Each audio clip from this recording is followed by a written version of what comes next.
back from Greece.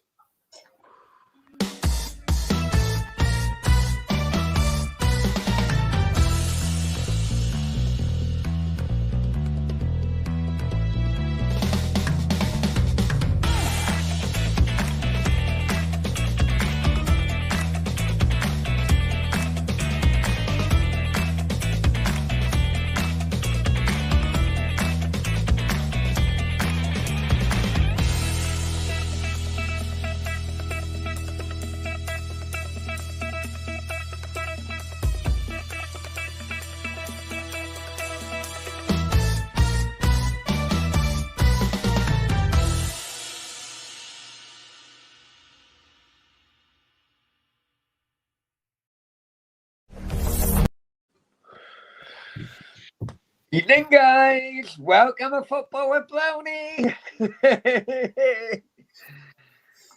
Hope you're all well, keeping safe, keeping each other safe, and spread love during this pandemic because we all need a little bit of loving, guys. We all need a little bit of loving. Before I go any further, please like, share, and most importantly, subscribe to the channel. We are on.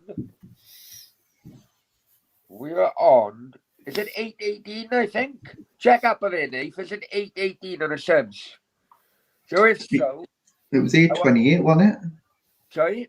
It's 8:28, wasn't it? 8:28, okay, 8:30. Let's get to 8:30 after tonight's show. Right, well, what we're going to do to welcome Day tonight. How are you, lads? You okay? Yeah, good, thanks, mate. Yeah, good. Yeah, right. Now, Tuppy's awake. Before I apologise, there was no watch-alongs today. I had to do a few things this morning, stroke early afternoon, and then, to be honest, I went downhill. Wasn't feeling good whatsoever. So I've had a sleep, as you can tell by my hair, and I'm feeling a little bit better. But oh fuck, I was feeling rough this afternoon, really rough. That's because you're funny. Yeah. Anyway, we're going to comments. Hi guys, thanks for joining. Finn says hi, Brownie. Hope you're well, my friend. And I'm hearing rumours coming back from my mates in Cardiff that you were on the piss last night, Browner, and drinking half-price cocktails. Nah, I had one. And Tom told me you were rat last. Half-price cocktail because I met up with an old friend. I was waiting for meeting with a bank, and it was so fucking late. Fucking stupid. Some of these meet appointments you're getting because of COVID is ridiculous. Absolutely ridiculous. But anyway, yeah, I did. I had one half-price cocktail. One.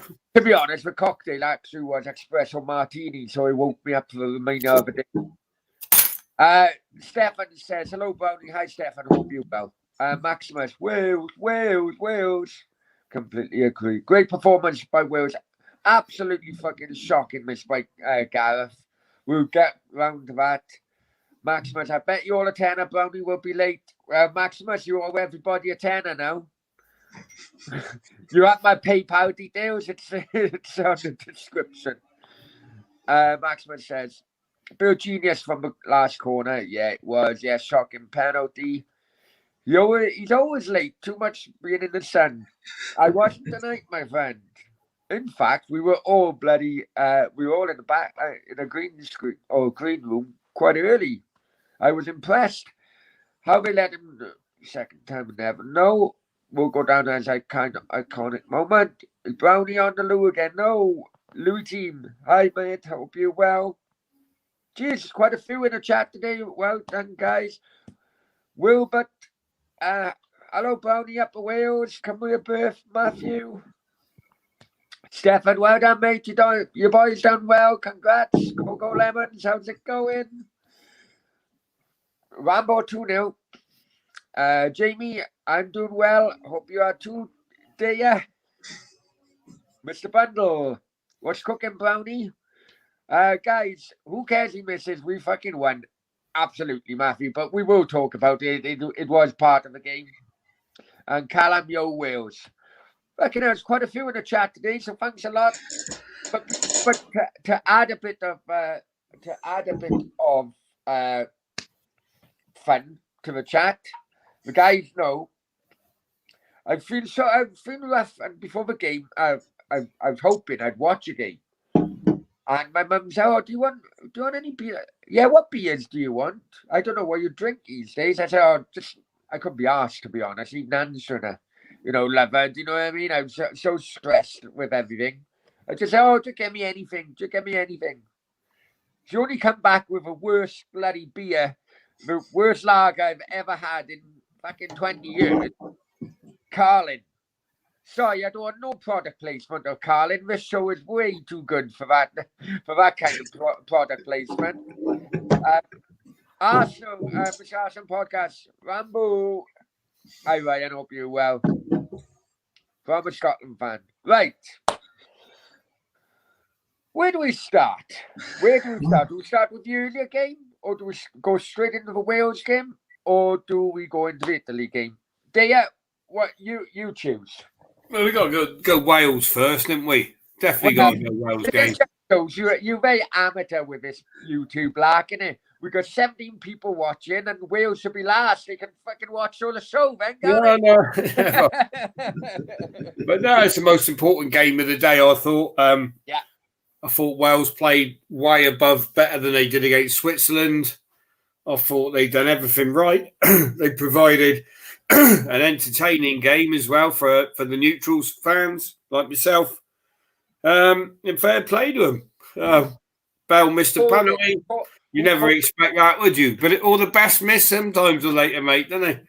Who said, A, I can see this Turkey team being like a Russian team in the last Euros, and B, who said that Wales were going to win 2 or 3-0? You said Wales will win 2 or 3-0, me. Did you? Alex? Yeah, that was my prediction. I said Wales would get 4 points in this group. I'm sure it was 4, I said. Hey. I trust the people in the chat. The people in the chat know who called it that way. I called Wales win. Just typical Adam. Whenever I put a football bet on, it don't work out. Whenever I just say this is going to happen, I'm done for the bet on, it works. Yeah, my biggest thing for the Welsh team tonight was good to see that Connor. What's his name? Connor Davis, is it? Score? Connor Davis? Yeah. Especially after you slaughtered him after the last game, Brown. I thought it was fantastic. He replied with a cracking goal tonight. Well deserved. Now he's a Welsh hero after slaughtering by Adam Brown. Well, unfortunately, the defending was bad. But there we go. Nate, what do you think? As a Geordie, what do you think, my friend? Connor Roberts says it. Callum says Connor Roberts, yeah. Connor Roberts, yeah. You don't even know your own team's plate name. I just think Turkey are way off par. I just think they're not up for this Euros. They haven't got the squad for it. They'll finish 4th in the group. Switzerland will finish 3rd. Wales will finish 2nd. Like I said in the last one, Wales will finish 2nd. Yeah, they'll not beat Italy, but I just see Switzerland, Turkey being 0-0. I thought Turkey were all right, to be honest. I thought they played a lot better than they did against Switzerland, against Italy, right? They didn't look that bad, but Wales destroyed them, to be honest. Kiefer Moore was in there all the time, wasn't he? Getting his body in the way, getting his head in his way. Gareth Bale, all right, he's not the player that he was, but his passing was superb. Ramsey had a good few chances, didn't he, before the goal? And it was the way they persevered as a unit, Browner. Fair credit, I don't often give it to you Welshmen, but that was a grand performance today in my book. And it's something Welsh people should be very proud of. I wonder now, listen, I know Ryan is not one of them, but I wonder now how many Arsenal fans are looked at Ramsey's performance today and thought, oh shit, we let they all cut him off a long time ago, didn't they? It was stupid to do that in the first place. Yeah. They turned, typical Arsenal fans, mate, they turn on their own. They always have done and always will do. Arsenal fans are double-headers. Always have been, always will be. And a bunch of moaning ninnies. Right, who said I drank alcohol? Hang on, I completely... Right, hang on. Mr. Bundle says, Nathan drinking Poxy Budweiser. Right, okay. I agree with Mr. Bundle, but Budweiser... Right, okay. Let's go in... Right, people in the chat, which is the worst? Is it Carlin or is it Budweiser? Steve, which one? Out of those two, I drink Carlin. What are you drinking tonight? Me, I'm on Jack Daniel's honey, mate, at the minute. Because you have been asked what you tipple tonight. You have been asked. I've just been having a nice pint of Banksy's Best. They've just finished, so I'm having me nightcap now. Nice little nip of a Jack in it. Nightcap. I'll be having fucking texts off you 2 o'clock in the morning now. No, I'll be doing a Nathan by then, mate. There's a lot of rumours amongst YouTubers now. Now I'm an official YouTuber. I've got a few contacts, you know. And you start building up your black book. And one of them come on to me, Denny Veloper or something, I think his name was. He said, hey, I had a guest on. He said, I said, who are you? He said, I broadcast from the Far East. I said, all right, I haven't heard of you before, mate, to be honest. He said, I've been on a Brownie show. I said, oh, I don't really go on there much because the appearance money's crap. But he said, does he get a bloke on there, Nathan? I said, yeah, I know Nathan. I called him Tufty, I said, because his hairdo's a bit shocking, isn't it? I said, yeah, that's him, the one with the spiky side of hair. So I said, yeah, that's him. He said, well, he come on my fucking show the other night. He said one sentence, fell asleep. The show went on for 4 hours and he slept through the whole of it. So you do well, Brownie, to get old Tufty here, fucking awake on the buds, mate. He dives off to the Far East and Kip's live on stage. Right, we will mention, guys. Unfortunately, I'm doing it off my phone tonight, right? But we will do it at one point because we will do it at one point. Nathan here fell asleep, pissed, right? Live on air about 3 o'clock in the morning, and it is the funniest thing I've seen in a long time on live streams, because he was just sitting up, Steve, and just fell asleep. You know, that's all it was his head was down, and you were like, Nathan, are you awake? Nathan. We've all done it, Brownie. We've all done it, mate. Yeah, so, but I have got it. I have, because the stream was deleted because of, we knew that, the conversation would have broken YouTube rules. I did actually screenshot it. So, Nathan, get ready to be embarrassed at some point during review. What rules would have been broken then? Oh no, it's was music. Or just some like talk, some music. It's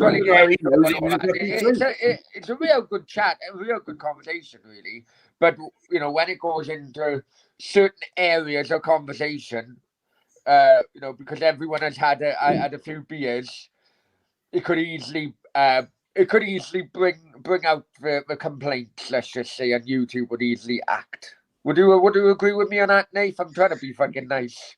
Yeah, they would. Yeah. Right, and Arian says we flew. We were good going forward. Had lots of chances. Could have been out of sight. I agree on that. Actually, we could have had a couple before the first one went in. Didn't defend very well, though. If we defend like that against Italy, we get stuffed. Well, you've just seen a team get stuffed right there. Now that everything is more clear cut, let's just say, go back to my point I made a few days ago. Now, if you are Wales manager, would you feel a weakened team against Italy to give everybody a rest? Yeah. Steve? I don't think he's going to, mate, to be honest. I know. There's two angles. His after-match chat with Gabby Logan, I think it was. He indicated he was going to put out a team to give the Italians a go, which I agree with. because there's enough rest period between the next game on the weekend till the knockout stage. Yeah, they're on 16, yeah. It's not a bad break, and I think they do that. I don't think, and you can never risk. You can never risk qualification. I think you've got to go and try and confirm it. Although it's near enough, anything could happen, couldn't it? So if they can go and nick a point, and it's also good practice. Another way to look at it, good practice for when they do go through the knockout stage, playing the better sides. I know it does happen in the World Cup, but it does happen in the Euros as well, because that's where Wales come unstuck last time, was the yellow cards. Do they clear after the group stage? I think so. I think it's the same. I think so, yeah. That's why they got stuck in the semi-finals last time, because the yellow cards built up and people were suspended from the semis, including. I think the fine, once you go to the knockout stage, it's a clean slate again on the cards. I think. I'm not 100% sure. I like that. I think I'm not 100% sure. Anyone in the chat? Anyone in the chat know if what we thinking is right or come on up, right? Who said I drank alcohol? Right, there's what you poison, as you mentioned. Wales give Turkey a good stuffing. Yeah. Turkey could have scored lots of goals, mind, with the chances they had. They could have, especially that one. Guys should have. Oh, we missed that. You haven't got a striker, though. You haven't got a striker. Brownie, even Box calls you Tufty now, Nate. Yeah, Brownie, Tufty. Ramsey. Letting Ramsey go was a big mistake. I think so. Of course it was. He's on good money. He's on good money at Juventus. We all know, reported to be 400,000. If you work that out over the year, that's 60 million a year, right? Now, nowadays, you wouldn't get.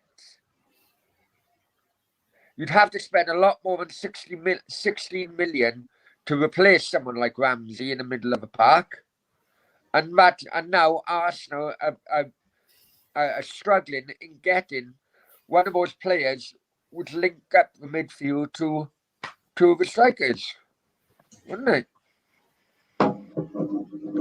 Carlin is worse, but Budweiser is not far behind. 1-0 to Nathan, man.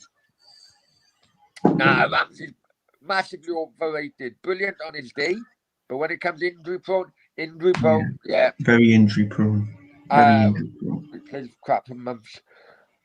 What was it that bad? Why did I miss that? Were you on about the Turkey game?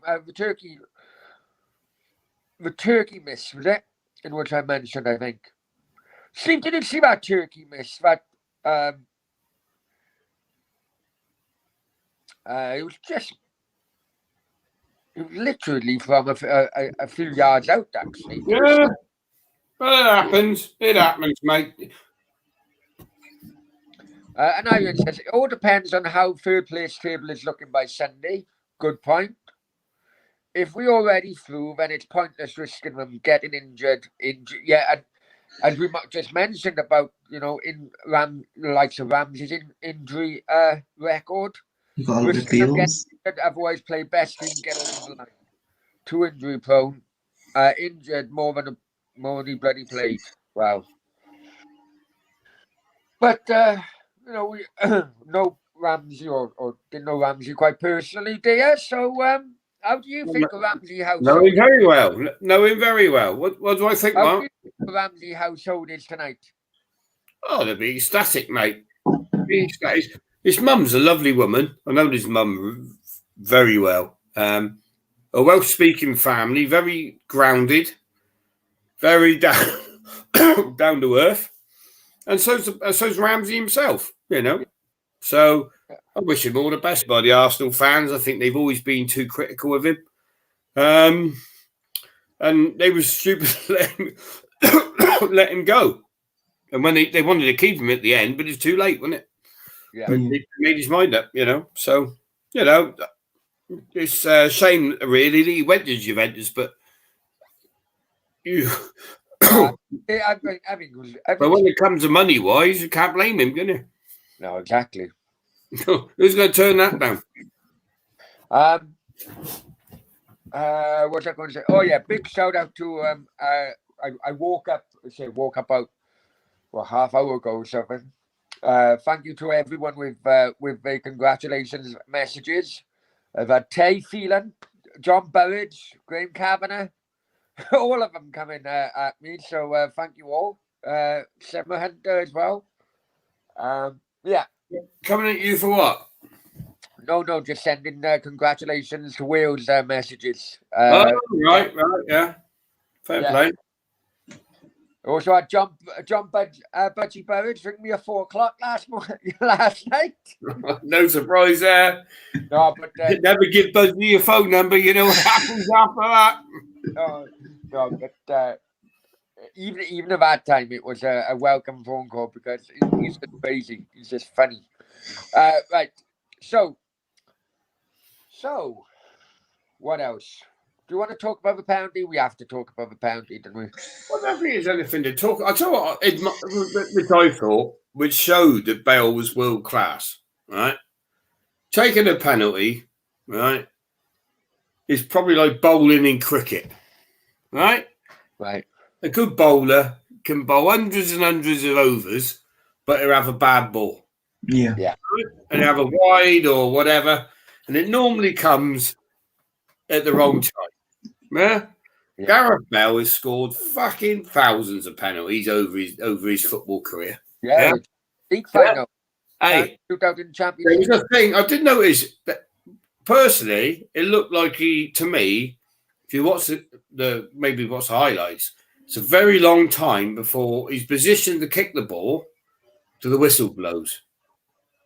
Watch his eyes. He's like, what the fuck? What's going on here? Right?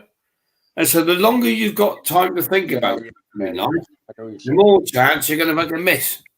Right? Now, I don't know if that was the reason. Hey, you could just get a wrong connection on the ball, can't you? Yeah. I just seen it now, just passing Wales. It's fucking like with satellite. It went high. It went very high, didn't it? But hey, do you know what though, Mike?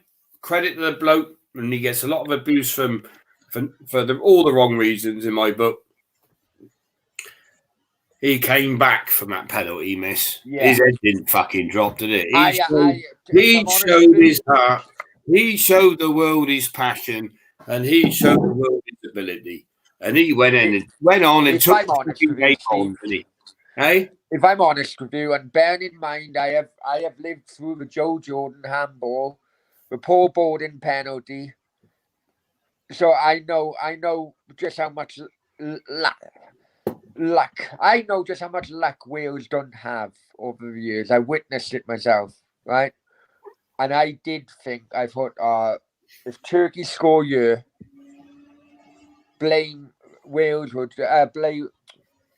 Bale will just get blamed constantly for it. And he don't The difference was he's that professional and that good, and he's got that big a heart. He thought, I'll fucking show him before the end of this game. Yeah, for Wales. And he fought like a lion at the end.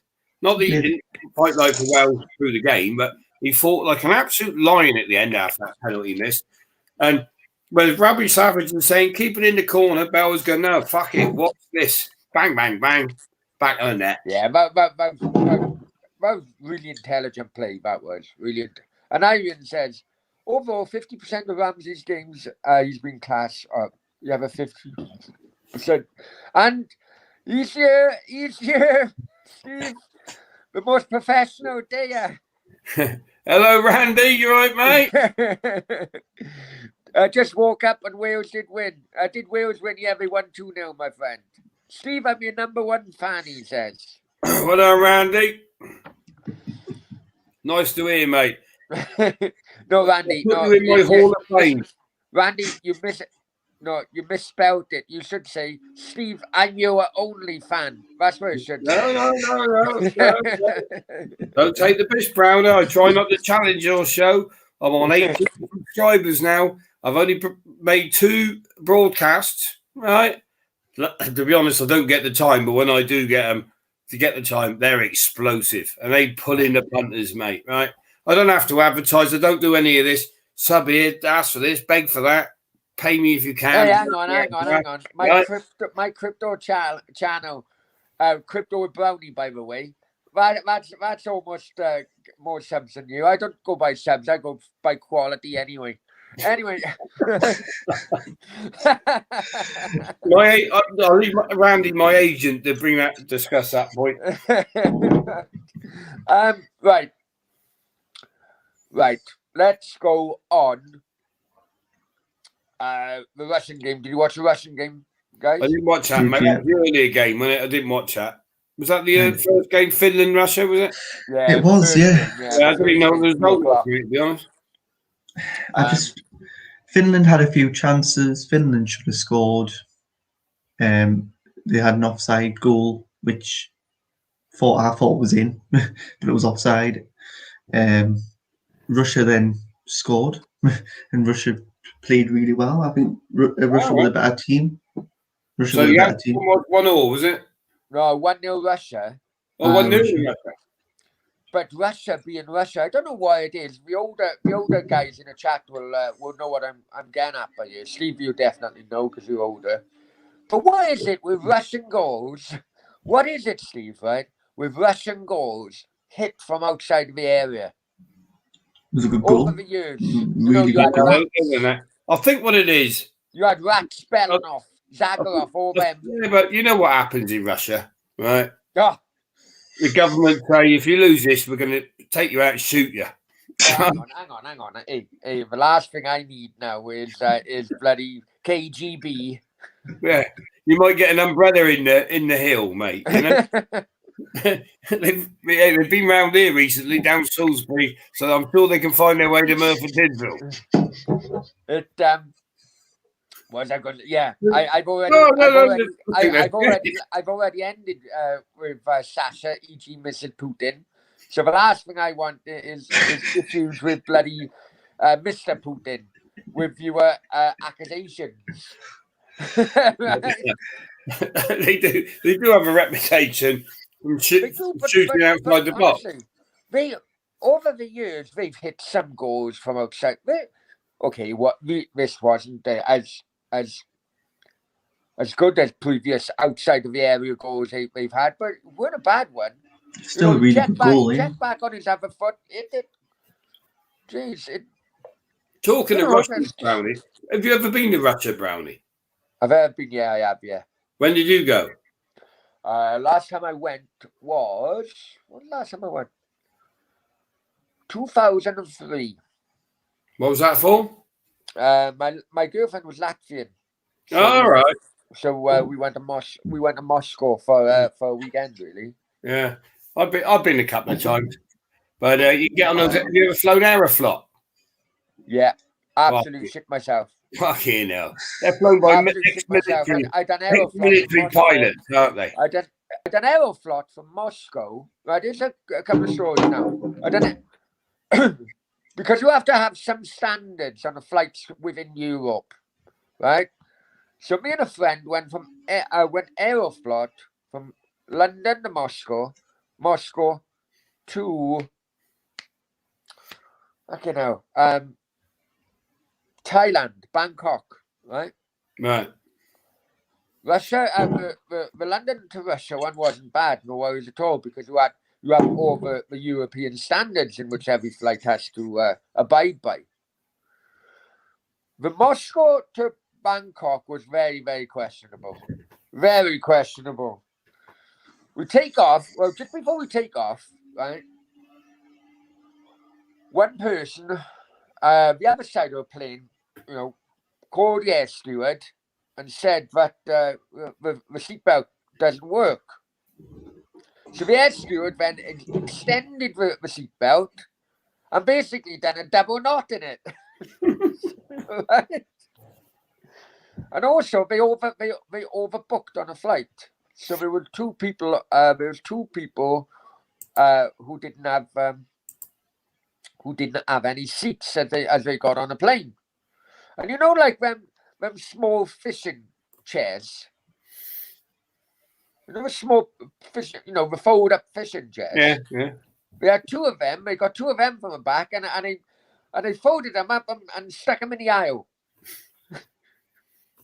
No, I've seen it all on Aeroflot, mate, myself. But the best bit I loved about Russia was in Moscow, and they have nightclubs, as you probably know, in the hotels. Yeah. And you walk in a nightclub, and you just go up and get chatting, and you say, "What's your name, then?" $100. Okay. Glass of champagne and $100, is it? Yes, please. And that was it. Well, there were accusations Mr. Putin used to be like that, but no, I can assure you, not under my watch. Yeah. But I tell you what I like about Moscow is the tube. You go down and it's so far down. But it's quite a eyesight, really, some of the tube stations. Yeah.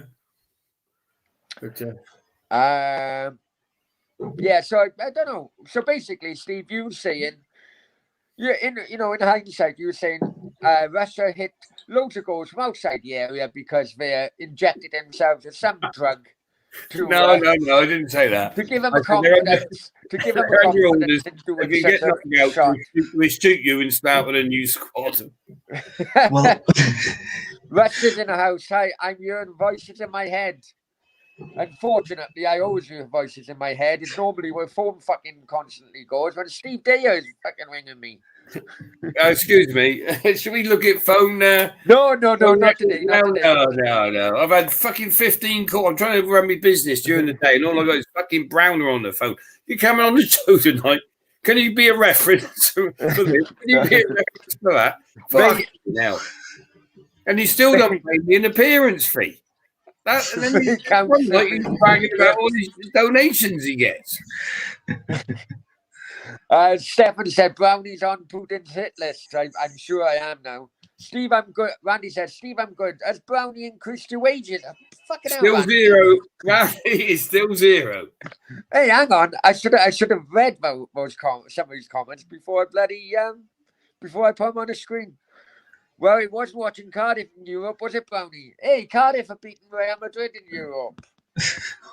Granted, it was 50 years ago, but they have. Cardiff basically linked with loads of inexperienced players. I got feeling Mick McCarthy's not going to take us forward, convinced by his tactics in selection. I agree. Agree totally there with you, Mr. Jones. Agree totally. Yeah, but come on, there's no parachute payments. No parachute payments. There's no parachute payments. Well, you've got a billionaire owner, mate, who doesn't want to put his hand in his pocket anymore because he's got bored. I don't like him as much as you don't like him, Stephen. You know that. I've got no problem with it because I don't really care. But I observe from the outside, right? Right. I only know. I was talking to the other day was Terry Phillips, funny enough. Remember old Terry? Yeah. Good boy, Hotel. Yeah. Said he'd never heard of you, but there we go. Hang on. What, have you convinced him to start writing for you? No, didn't even come up in the conversation. He's retired and he's 68 now, believe it or not. Well, he still does that dive sport, doesn't he? No, he's Jack Attin as well now. He's totally retired. Put it this way, it was a Monday lunchtime conversation. He'd already made it to Weatherspoons. All right? But no, we had a good interest. But he still doesn't forgive me for setting him up that time when Sam and Man bought the club. And I tipped him off that Sam and Man was going to buy a Minardi racing team and call it the Flying Bluebird. And he plastered it all over the back of the South Wales Echo the next day. It was he lost Lawton for that one, but I did set him up. Fair play to him. But anyway, I was chatting to Terry, and he was talking about. Yeah, that's right, Stefan. He was fishing. It was two people. Good job, they were small people, but it was a fucking pain trying to go to the toilet with them, trying to get past them sitting in the aisle. I tell you. And he was just saying, like he said. You wouldn't believe it, he said. I'd done 3 or 4 interviews with Tan. And he said, once I was sat at the departure lounge at Heathrow with my wife, he said, we're flying off to America. And the phone goes, and it's Chew. And he said, Terry, where are you? We want to take you to come with Vincent to the celebrations in Belgium, I think it was. Was it Belgium he owns a club? I'm sure it's Belgium. Yeah, in Belgium, and well, he did own one in Kosovo or somewhere, wasn't he? Eastern Europe as well on there, but I'm sure. Yeah, but I think it was the Belgian one. And he said, Terry said, well, can't. No, don't worry about that. We'll fly up now. We'll send a plane up to pick you up to take you to Belgium. He said, well, I can't. I said, I can't leave me missus at Heathrow to go on holiday. But he said he's a man who, as you can imagine, he's a man from the Far East who demands everything and expects everybody to jump when he says jump. Yeah. Yeah, but he said they're skint. He doesn't see him putting any money in to push on. He doesn't think you need to put money into a football club to get into the Premiership. And so, no, I think Mr. Jones is bang on the nail there. You're not going to see any. You're not going to see any investment in the club. Right, Randy says, Brownie, do you prefer your current boss or Steve? Fuck you now. Currently, I'm my own boss, so I prefer my current boss. There's a cryptic message in here, Randy. Look at her facing him, Dave. Look at her facing him. No, the fifth call of today was, Steve, can I come back and work for you in a different department? He said, I've secured my employment work through the nights. He said, with this market, I won't go into his details, but this market and that market. And he said, I'm free all day to do my shows and work for you. Yeah, I did actually. So I thought to myself, but the best laugh of it was Randy.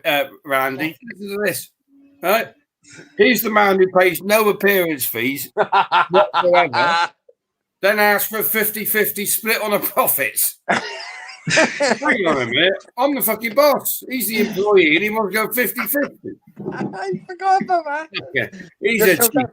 He's a cheeky crap, right? Just how tired and how stressed I I was. spend all the time, all the money, build me companies up, and he comes in and wants 50-50 split. I completely forgot about that.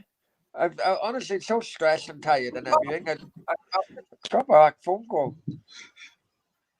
Good job I didn't fucking... No, but I've got it all recorded. I'm a man of attention to detail. So it's all noted. I noticed that as well. Let's go into the... hang on. 7. Ipswich also knocked Real Madrid out of Europe in 73. Cardiff didn't knock Real Madrid out of Europe, but they did beat them in the home leg. Yeah, but Ipswich did, mate. The mighty Ipswich did. Sam Daly, Vincent Tang out my club. Yeah, I totally agree. You're going to have Mike Ashley. Clacking away listening to you. We're a great fucking double act. You know, if you come to the pub with us one day, Steph.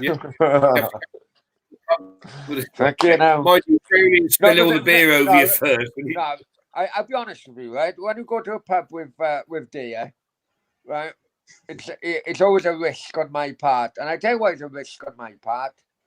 It's kind of like if you want to see a stand-up comedian and you are a person in the front row, you are going to get absolutely lambasted, right?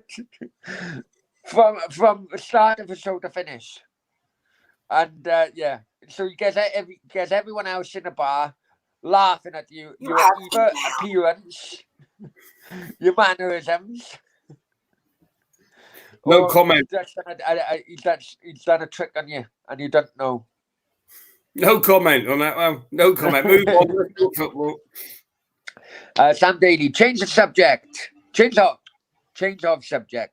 But I know you used to work in F1. Who's your opinion on the best F1 driver of all time? My opinion is Alan Prost.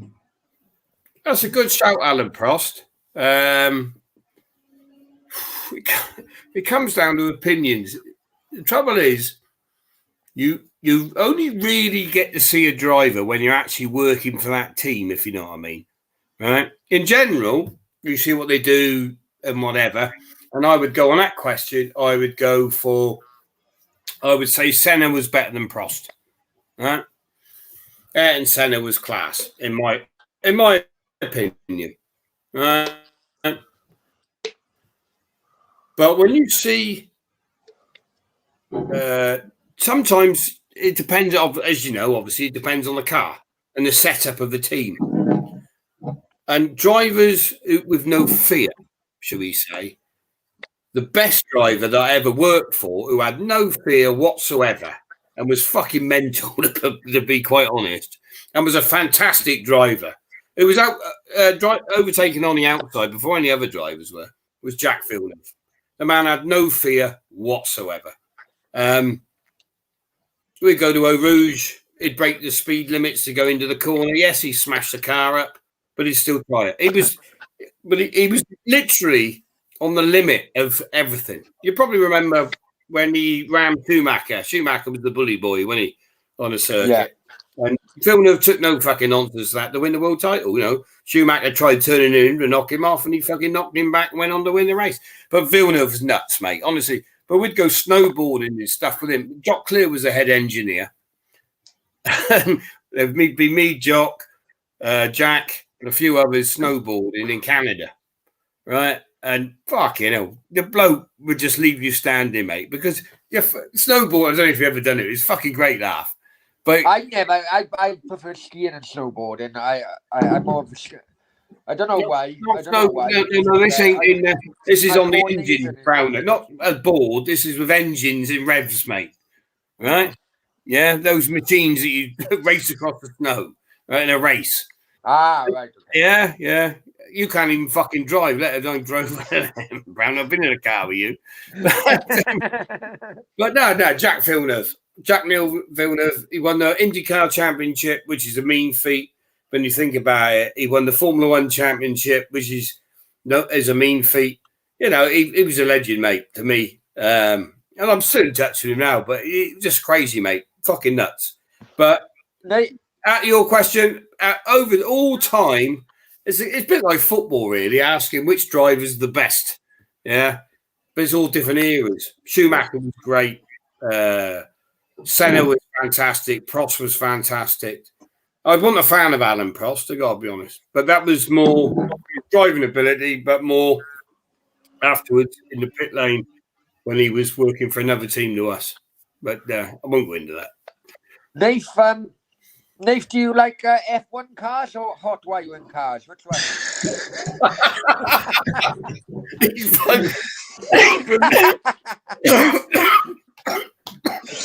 Well, I like. Nath, we almost killed him there. Going hot wiring with that fucking head, is it? CCTV pick him up miles off across Newcastle. I watch some of the Formula One. Like I like Lewis Hamilton for the Formula One. Yeah, but nowadays it's all like computerized. It's too computerized, isn't it? Can I just ask a question for the viewers? Do I go Jack or do I go my final pint of Banks is best? There's nothing in that Jack Daniels bottle, is there? No, there is, look. Not much, is there? It's been a half day ground with all your phone calls. Right, guys, a few more questions. So what did Nathan say? I missed Nathan's answer there, Tufty. What did you say? Lewis Hamilton, you like him? Yeah, Lewis Hamilton, yeah. Great driver, fantastic driver, rags the car to death, an obnoxious twat. There you are, that's my views on it. Right, Stefan, you got some really funny stories. Oh, I could tell you more stuff about fucking I know, we could, yeah. Is Brownie paying Nathan, Randy? No. Probably. No. Thank you very much, Nathan. Everyone is on Brownie's payroll. Well, I think one of the reasons why Mr. Putin did eventually fuck me off was because she was definitely not on the payroll. Randy said the honey, so I got the honey. No worries. Still waiting on our crypto board party. Yeah, I forgot what we were talking about. Hey, tell you what, Sheba went up 25% yesterday, Randy. In fact, it did actually go up 30%, but come down 5%. Crypto board party sank. Right, Steve. Question for Nathan. Question all us, really. Who's a better, Southgate or Arteta? Southgate. Southgate. Go on. You can't get any worse than Arteta. I'm saying Arteta because Southgate is just lucky that he's got players, the nationality of certain players. I just don't think with Arteta, if he was managing England, would he do the same what Southgate did? What? Take 1,000 bloody right backs and play a right back, left back.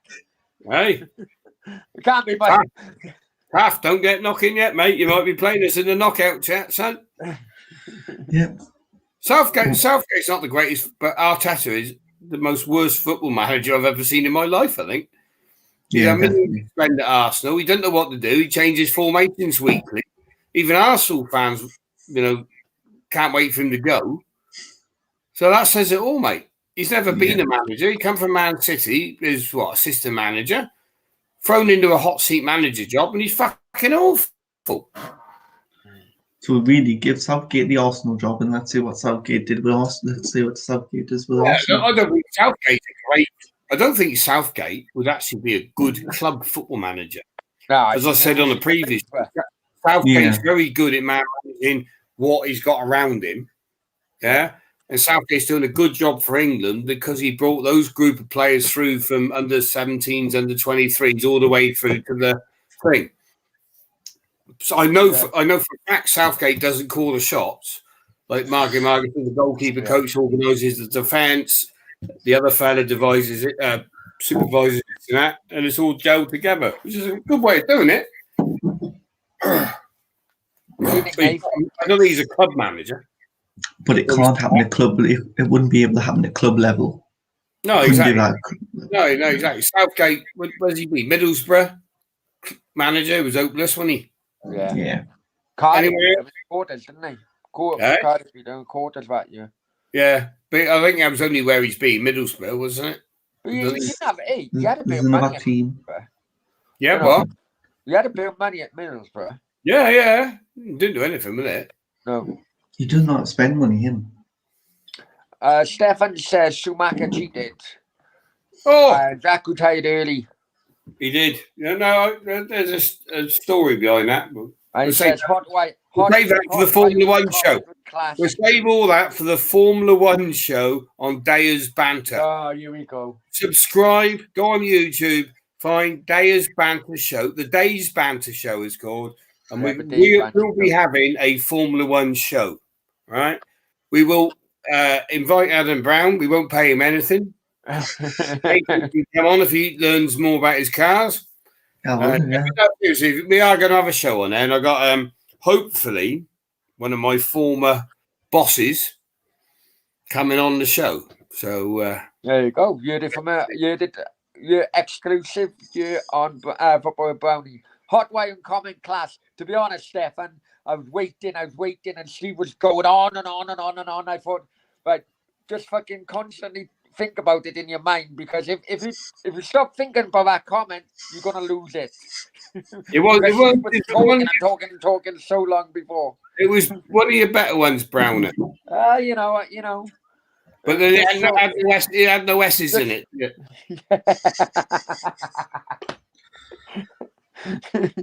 Well, Randy says they are definitely with JD. Honey. Yeah, I've done that. Love her, honey. Jamie, I'm off to bed. Go get up in the morning. Thanks, Jamie. Thanks for coming. Yeah, see you, Jamie. He's probably gone now.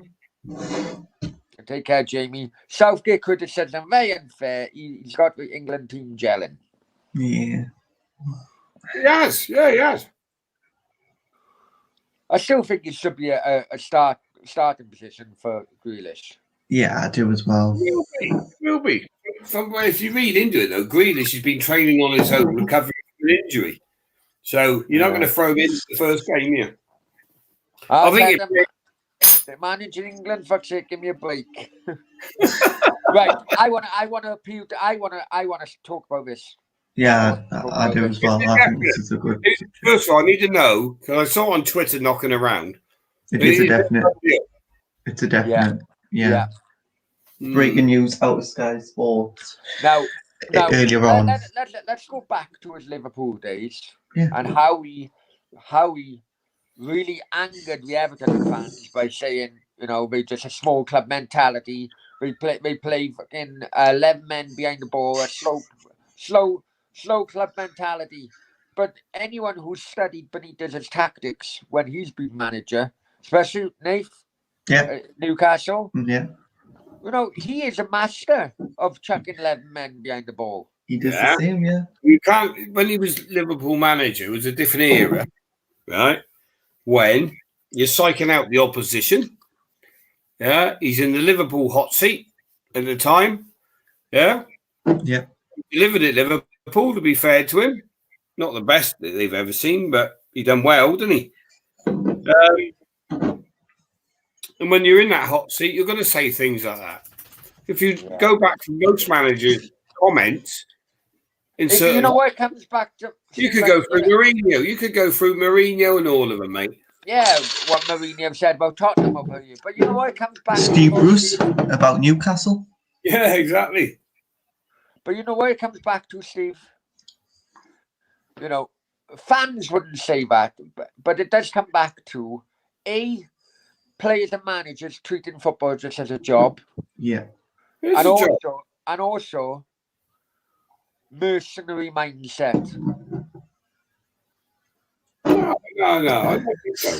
I think Rafa Benitez did a fantastic job. Let's be fair. Let's take Liverpool out. Nathan, just go out. Are you a Newcastle supporter? Yeah. Right, okay. So do you think he done a good job at your club? He did, because he got to win the top 10. There you are. Right?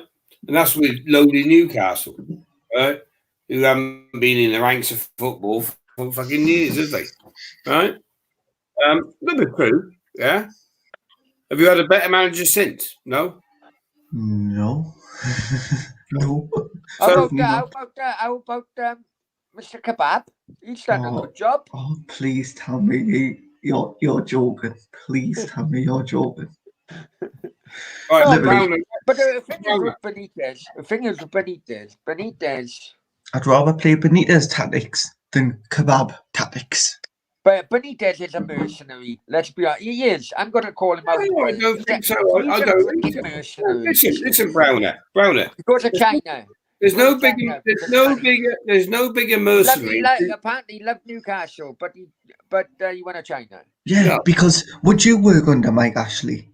No, because I said. I don't know what the owners over in China are like. Well, he got paid though, didn't he? Did he? Browner, there's no bigger mercenary in business than you. Nah. Right?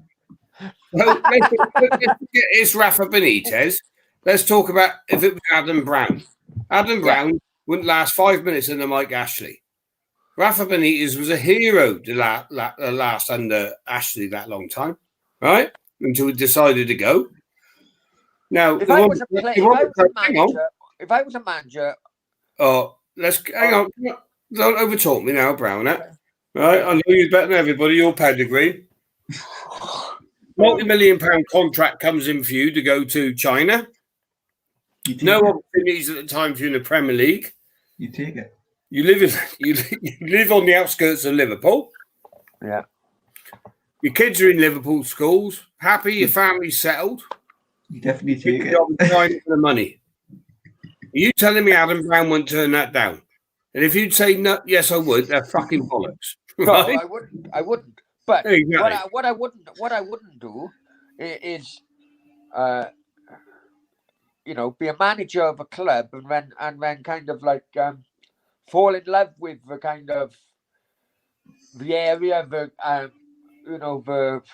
background, the history of a club, and all that. And then even after being manager, still portraying that he's a supporter of a club, and then all of a sudden, that club's rivals come calling, and then he might goes, be. and then nobody puts cap in hand. It's a contract, mate. No, it's a mercenary. It's a No, mercenary, no, buddy. no, no. It's a mercenary. And you don't take those. And you don't take those contracts. You turn turn the recruitment business applicants down because you don't like them. Do you fuck? No You take the comment. money. No Right? comment. So talk What do yeah, you think? exactly. So you're talking shit. Right, listen. He lives on Mersey. He's always lived on Merseyside.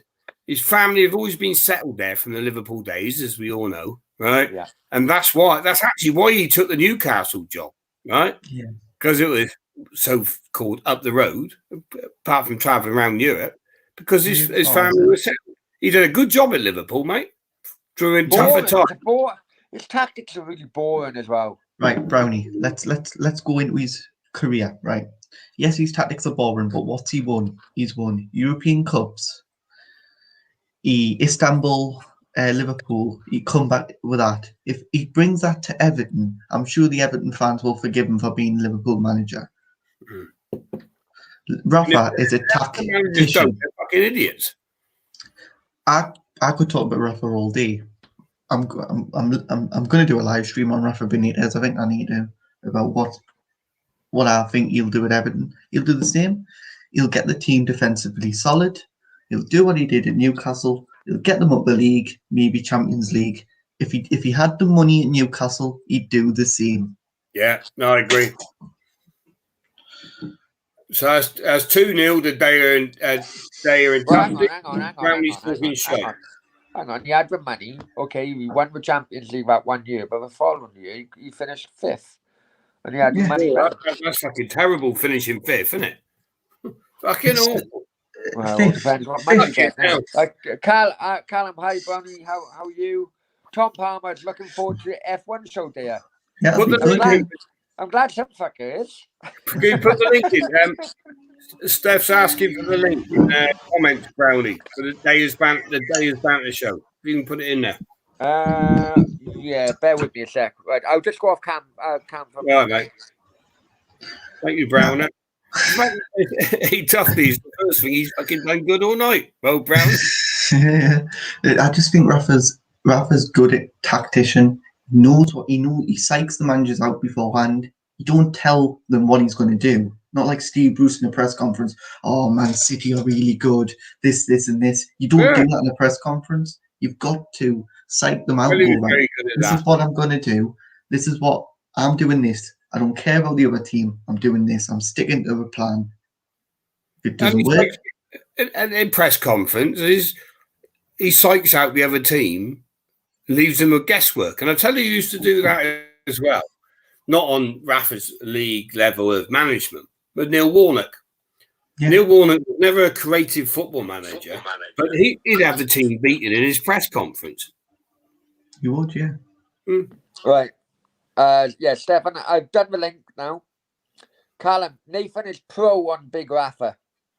I could talk about Rafa all day. Cheddars, Steve Bruce, e.g. Mr. Kebab, has got the same amount of points as Rafa. Yes, that, but Steve Bruce... Right, yes, but Brownie, I'm going to talk about this for a minute. Yeah. Steve Bruce had more money than Rafa. So, if Rafa had the money Steve Bruce had, I'm sure Rafa would have come but was that because Steve Bruce was asking for less wages than Rafa? He was a yes man. He is a yes man. He always is a yes man. Rafa ain't a yes man. Rafa calls Mike Ashley out in press conferences. Rafa called him out here, here, and here. He don't like Mike Ashley. And once these Saudis do take over, Rafa will be back. I tell you what, right? On future shows, I need to get a fishing rod as a prop. And then when I send the line over, you can tell. Tuffy, you mentioned likely to come back now. He's taking the Everton job, though, is he? Well, who knows? Can't see that myself now. How long a contract has he signed? We don't know yet. Right. Well, I'll tell you what, and this could be linked. I doubt it. But tonight it's been announced by Real Madrid. Ramos and is by off. Ramos. Sergio Ramos is leaving the club. And that there's been an offer from a Premier League club. Everton, Which Premier League guaranteed. it is? And is that linked with former Real Madrid manager Rafa Benitez? It Bound is. to be, innit? I Bound to. guarantee it. Guarantee it. How old's Ramos now? 35. 35. Too One more old, season. Too old, really. He's got one more season in him. That's it. Yeah, but Everton's centre halves are a bit. They Shit. need help, don't they? I think Jay Mina is going anyway. I don't think he likes it in the Premier League, so I think he's going. Very So I'm putting one and one together. Premier League. But then I can't see many Premier League teams signing a 35-year-old centre half. Yes, but Rafa can. You look at the defence for. We'll bring him in to Everton to make the strength of the squad. It's not just what goes on the pitch; it's what also goes on in the dressing room and everything. It'll be a big benchmark to base other players around Ramos. That's what I think. Personally. He'll be like a player coach. That's what he'll be, like a player coach. West Ham have just given Mark Noble, whether you love or hate West Ham, Mark Noble a year's contract, not on his playing ability, because we all know his legs are gone, right? But on his fortune. For that, he's worth £1 million in the dressing room. Do you know what I mean? Yeah. And on the side. And I think Ramos has got a season left in him, or maybe two. And that's what Everton will see, and that's what Rafa Benitez will use him for. Or is it? I don't know if it's Reni Ramos, his brother, and his agent, whether it's just him playing games. But I can also see this as a kind of deflection tool away from Everton announcing Rafa Benitez as a manager, because it's supposed to be demonstrations about it. So I can see them bringing in the Ramos as well as a kind of deflecting type of tool. Yes, but I know he was Liverpool manager. And yeah, Steve Bruce was Sunderland manager. I know we hate him. I know he's not no Rafa, but you look at other managers in the past, they've took over rival clubs. Yeah. Rafa is a tactician. Everton have got to realise now you have got a quality manager on your hands. You can get you in the Champions League. And where would you rather be? With Carlo Ancelotti in 8th or 9th, wherever it was. One moment. With Carlo Ancelotti in 8th, 9th, or in the Champions League. And I'd pick, obviously, the Champions League. And Rafa will bring that. He'll bring a cup, maybe, Carabao, FA Cup, maybe, and the Champions League as well. You rate him that much, do you, Dave? I do. I've watched him when he was at Newcastle. I've looked over when we beat Man City 2-1.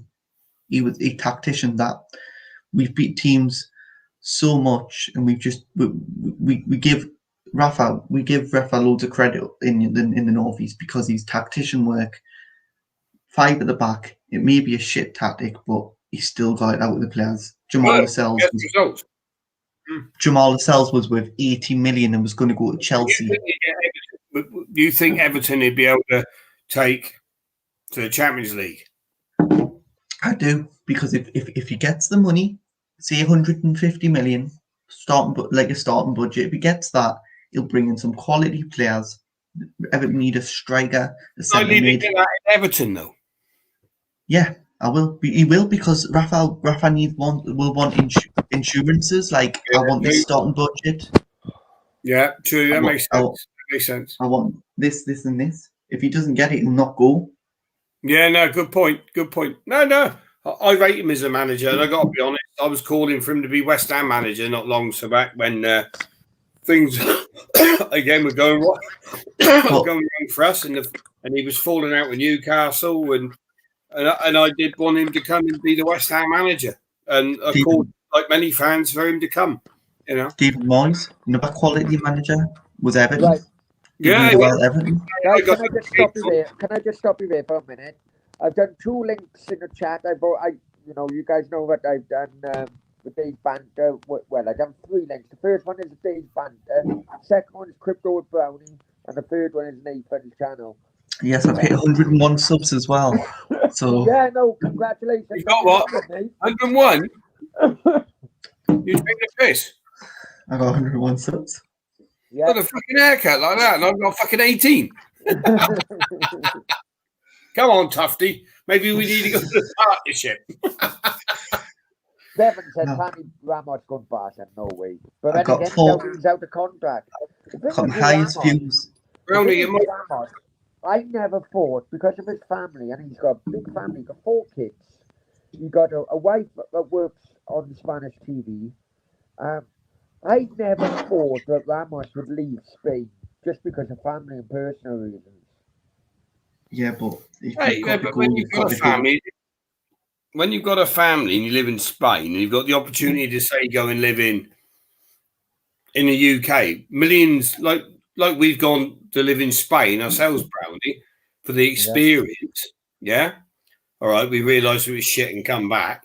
All right. And it's not what it seems to be. Oh, But at the same time, for a billionaire probably football player, right? He must be close. He was a multi-millionaire. Let's put it that way. It's no big deal moving over. yeah, but in all fairness to his wife is very career-minded. Yeah. Very career-minded. You know. What does she do? Did you say presents a She show? works, she presents quite a few Spanish TV shows. Very career-minded, Steve, and it would. Well, I suppose it would. But then I suppose if he's only going for 1 season, maybe 2. Yeah. It's not a big deal. Okay, let's just do a year of it. Yeah. Try a year and see what happens. Yeah. Because Hey, Ramos, hey, private jets on standby at John Lennon Airport, isn't it? Do you know what I mean? Yeah. Brown, it's not a big Stefan, deal, is it, quickly, really? When your jet's on fucking standby at John Lennon, parking up there, jump on it. It's a fucking journey home. What's it, an hour? Yeah, I know. And a private jet could be easier. Standard of football in the Euros so far isn't very good. The only team that's impressed me so far is France. Everyone else bang average at best. I'll tell you, I wouldn't agree with that. I would disagree with that. I would disagree with that. I have been complaining about the defending and the goalkeeping during this tournament from day one. And ever since I come, these guys shut me down on many occasions, but it's just constant. I don't like us playing out of the back. As I talked to John Burge the other day, and he said, give me an example where a team has played out from the back and they've gone all the way up and scored. Well, Italy. You know what? Italy. And you know what? I had to think. Italy tonight, mate. There's your example. Italy tonight. Superb Italy tonight. Superb. Yeah, no, but he did say Italy yesterday. Tonight. So you asked for an example, and me and Nathan just giving it to you. So but he did talk yesterday. He did talk yesterday. But look at the standard, the defensive kind of defending. I grew up when defending was an art, Steve, for you as well, right? Defending was just as much as an art than actually scoring goals. Yeah. But it's just... I'm not gonna go back there again because we've been through this. The Sam Allardyce way, to me, is the right way, right? Well, the Rafa Benitez way. Rafa Benitez way is the same way. Get the ball out your fucking half. Because if the ball is not in your half, they can't do any fucking damage, whoever they are. That's fair enough. And that is, and always play it out. I don't get this play it out for the back. Because you're bound to have errors. Percentages will always tell you there's going to be errors. Unless you're excellent, yeah. unless you're excellent, you're going to make a mistake. Yeah? Yeah. You get those down quick, bang it in the back of the net. What's the point of taking a chance? Get the ball out the half. Always the same. If you can. Stefan says Ramos wouldn't last 2 minutes in the Premier, too dirty a player. Right. But you know Right. what? But I like that kind of Yeah, I like do. that kind of player. Yes, but he'd be Him good get for the. all And fired here's up. another one. Here's another one. Sure, Ramos would be welcome in Merseyside by Liverpool fans because of a Champions League final. Yeah. Cheddars, Everton fans should be happy a Liverpool legend becoming an Evertonian. Yeah, there should be. I don't understand Yeah. Everton's I agree with that. distress. Like Rafa is a quality manager. It's not like you're getting Steve Bruce. No. Sam Allardyce put him in a great position, didn't he? But he slaughtered him. What do you think of that, Nate? Rafa Benitez was too good for Newcastle. He was an elite manager. Right, let's stop this there. Right, Newcastle are an elite club. We're just dying under a dying owner who won't sell a precious football club that is worth more than anything. Kevin Keegan's words were that Mike Ashley is stuck up. He doesn't know now about football. Either does Lee Charnley. Either does the other owner, whoever he is. Newcastle will have their day once. We are sleeping giants at the minute, but we will be back once this takeover is complete.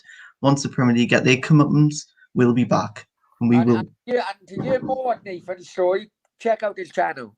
Would you say, Nate, on your point there? Would you say that Mike Ashley is obviously a very, very successful businessman, isn't he? He's a very successful businessman, yes. Right. But he doesn't. He's got no football knowledge, which ain't great. Either has his little psychic Lee Charnley. So we just need somebody with a football knowledge to bring this club back. But isn't that the same case what happened at Tottenham with Alan Sugar? It is, yeah. That's my point. Is like, when you put a businessman who's into retail, into this, into that, property. And I've seen both sides. It's a different business, right? Mm-hmm. You're walking it like I've started I've gone into some industries in my business lifetime, and I've got fucking hell. I'm way out of my depth here. Yeah, I'm got out quick. I thought I'm not going to fucking make me money here. I'm cute. I know how to fucking do this. I know how to do that. But I'm out of my depth. Yeah, and like you've just said there, you're out of your depth. So's Mike Ashley owning a football. That's what I always think, and that's what I think Sugar was when he also went to Tottenham. And he admits himself it was the worst thing he ever done in business was get involved with a football club because he wasn't. In his words, he claimed it to be a corrupt industry. Really, it's a market traders industry with agents, this, that, fucking all the rest of it, which he wasn't used to. Paying for a bit of that. You know, it all goes on in business. Can I just here a touch here? Can I just interrupt for a minute? I was slagging my mum off about the type of lager she bought me earlier on. But no fairness, she made up for it by buying jam donuts. Classic. Nice. So you just an intelligent fucking football conversation about your fucking jam donuts. Oh. Yeah. But I think that's where shut up, Browner. I think that's where it comes with Mike Ashley. He's used to corporate business, clean cut business, right? Yeah. And he's ruthless at it. I have actually met him, right? Have you? And I'd love to get him on, right? I'd love to get him on. Well, he doesn't even talk. He doesn't talk to anyone, mate. So luckily, I was in a bar when I met him, right? But we got on the subject of business, and then we got on the subject of football. And I told him about my businesses, and obviously I knew about his business. I questioned him, and I was, you're always learning. You're always looking for tips, you know.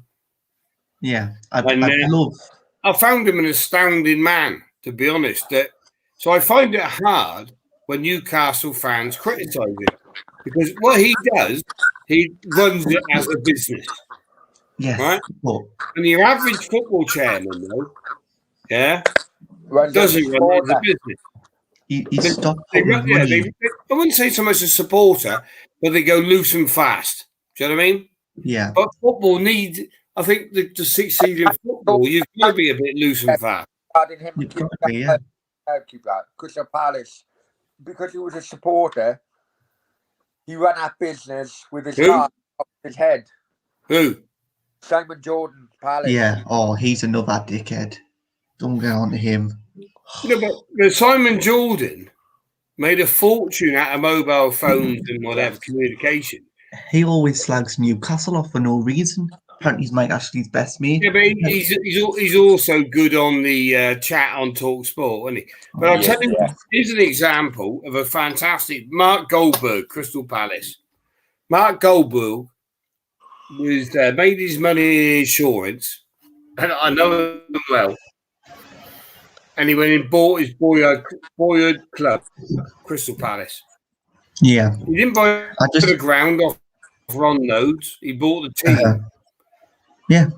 So he then rented the ground. Dead now. Built the golf courses. Come to me. Owned Brentford. Ron Nodes. Yeah. And Goldberg, he brought Terry Venables. He'd made about, I can't remember, 80 million, I think it was at the time. And he sold his insurance company and bought his local football team, Crystal Palace. He brought in Terry Venables on a massive contract. He brought the players in, and Venables never got it together. And he lost his whole business life funds on football. Yeah. Fuck a lot. And Steve Mack says, Rafa Benitez is not elite. Last relevant was Chelsea when he won a Europa League with Champions League squad. Flopped at Real and flopped at Inter. Right. Let me go on to this one now. Rafa is an elite manager. Rafa has won Champions Leagues, Europa Leagues, the lot. Yes, he flopped at Real Madrid and Inter and at the other club at Chelsea. We've got one, Steve. We've got one. But he did not have much money to spend at the clubs. You look at the clubs he spent money at. Liverpool. What has he done with Liverpool? With Istanbul, you go back to that. Tactical genius by him. You were losing, what was it, 3-0 down? And he come back to win. Stu Mack says Everton will be a rock back five with an isolate Calvert-Lewin.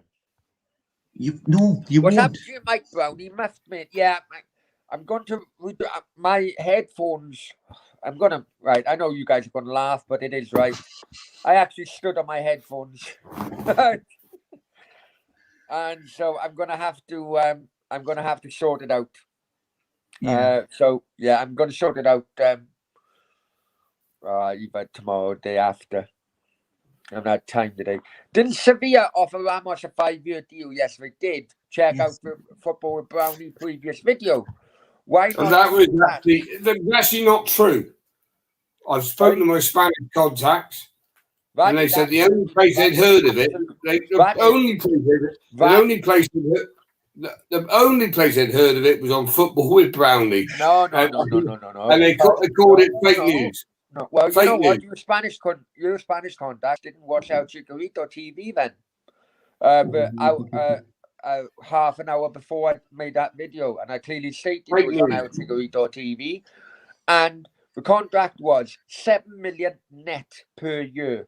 5 years. So you just told us you were amazed that Ramos didn't stay in Spain. His family, blah blah blah. Yeah, no, I'm offered £7 million a stay, and now we're saying he's off to a Premier League club. Yeah. How's that work? I'm wondering. Fake news. Because he's a free agent, I'm wondering how much our Premier League club is going to pay him for a year. Probably fucking a lot. 11 million. Remember, Ramos went through a Sevilla academy. The academy, He played for Sevilla before he signed for Real Madrid. He's also an Andalusian, very passionate Andalusian as well. I don't know why he didn't take it, actually. But listen, if you followed Ramos's career and his brother's career, Rene Ramos as well, they play a hell of a lot of games. they play a hell of a lot of mind games out there. Yeah. Well, they always have done. Yeah. They done it last time in which Real Madrid, Ramos's contract ran out with Real Madrid, and they pulled in the Manchester United club and so on into so-called negotiations. But the thing is, when these are false allegations, you never see the club who's been falsely accused of talking to players actually come out and say no, it never happened. Are they too scared to? Because could bring up uproar. Yeah, Stumac says. The bottom line is that all communication in football is easily got around. Yeah. Right, and I can tell you that for a fact. Because of third parties and so on. I've done it myself. Right. Because of third parties and that. You can never be proved that you've spoken to this one. Say Adam Brown's playing for Chelsea, right? Spitting all over the Arsenal defence. And we want to sign him, right? I'm a football I can't speak to Adam Brown. You make a phone call to an agent and make a phone call. If he can't get a direct contact, he gets someone to get a direct contact, and it's a conversation. You've already started the interest. Yeah. Yeah. The only point, but technically, yeah. you have an You go to a player. club. You then go to a club to ask for permission to speak to the player. The club deny you if they want to, obviously. And so an intermediate gets involved who's not associated between two clubs. Yeah. Nothing can happen.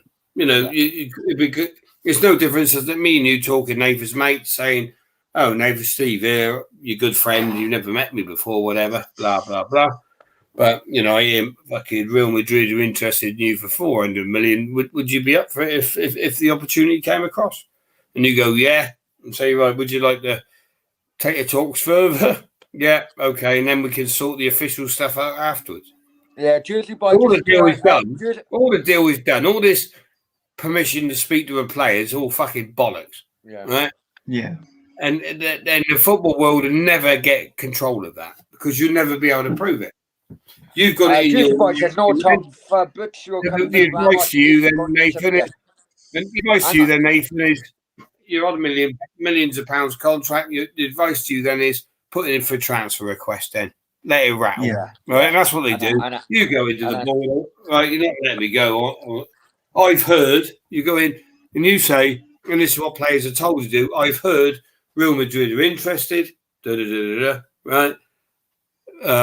Is that true? And they go, well, no. And you go, okay, well, I want to put a transfer request in. And that's what happens. And they go, says no talk for, but you confirmed Ramos isn't going to Sevilla. You did confirm that, but the offer was definitely there. The offer was confirmed, but didn't go. Cheddar. Hang on. We've got loads of comments we need to get through. We've got loads of comments. And people give me time to make comments. So hang on. And Irene says, I agree. If I was a manager, I'd ban playing out from the back. It's too dangerous. Just play long ball. Nathan's going well. Fair play to teams who do. Right, Cheddar says, Newcastle aren't an elite club. That is true. They haven't won fucking. And I'll be honest, Dave, I'm not going to knock you, Geordies, right? Because I enjoy, when I've gone to Newcastle to watch both West Ham and Cardiff, I've had a fucking great time. And I think Newcastle's one of the best cities in the world on the lash. And out for entertainment, going to watch football. It's class. The weather's shit. But we're talking on that. It's a great place. We're talking on that. West Ham and Newcastle our first game of the season at home to Newcastle. Newcastle at home, so don't take the piss now, son. Right, you cost us the fucking Champions League, you cunt. Right, we've beaten you twice with the fucking. We've been in the Champions League. Right, we've been in the Champions League. David Moyes can't beat Newcastle. Yeah. But anyway, going back to what I was trying to say, sorry, which going to Newcastle is a great weekend fantastic. Love it.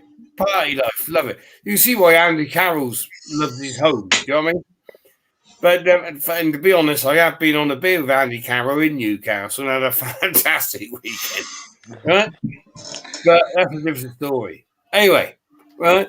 But what were we? No, Newcastle. Newcastle. The trouble is, when you've got a massive crowd like they have in a massive stadium, it's an awesome stadium, isn't it? Right? Yeah, it's a lovely stadium. I think they haven't won anything, like you said, since the 1970s. It's quite shameful, really, isn't it? It is. Yeah. They should be up there with the elite, really. They get the crowd. The crowd they get is immense. The passion is unbelievable. And it is a shame. But unfortunately, they've won fuck all. I know. 52,000 in the won the championship promotion. I think they've got that.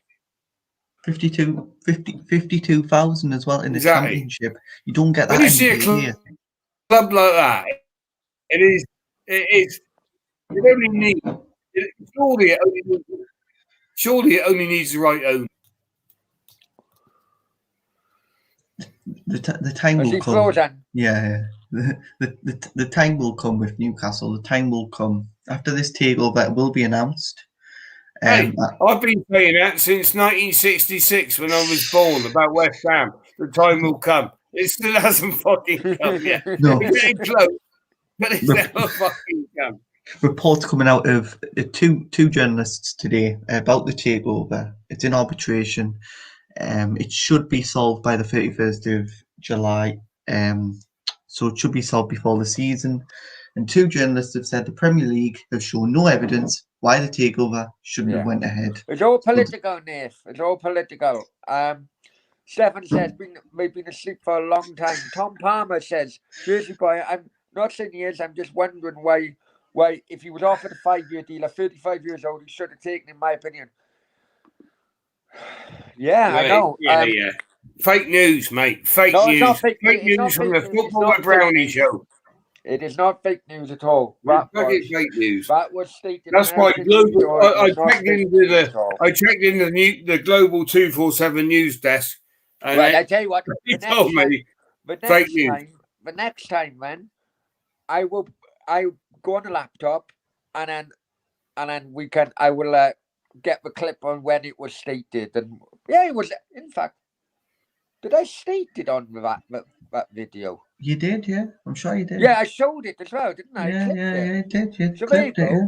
Go back onto the onto that video. Get a few more views on that video, and yeah, I did state it. I did show it, didn't I? Because it was. You did, yeah. Showed what? I showed the journalist who got the exclusive on now. As a newspaper owner, I can tell you my journalists don't get it right all the time. No. El Chiquito is bang on the money. Yeah, I don't like some of the journalists. Anyway, I think Pedro. Why didn't Ramos take the deal?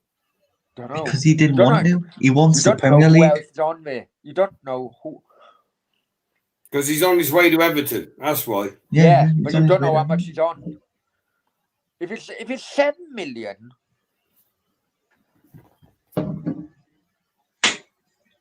Everton ain't going to pay him that for one season. We all know how good his brother is at the way he does his dealings, right? No, but there's ways to mean. I am wondering, Steve, whether or not they said, okay, what if we renegotiate? You give us a 4-year deal starting the year after next. Let's just go to Everton for a year first. Who knows?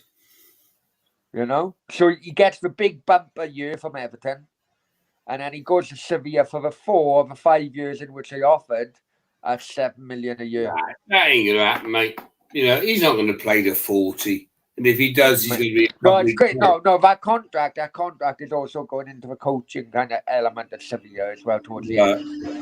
It's not a whole playing contract. It's also covering. But then he could be looking at going assistant manager at fucking Everton. And go from there. Another stepping stone, isn't it? Don't know. Again. Only time will tell.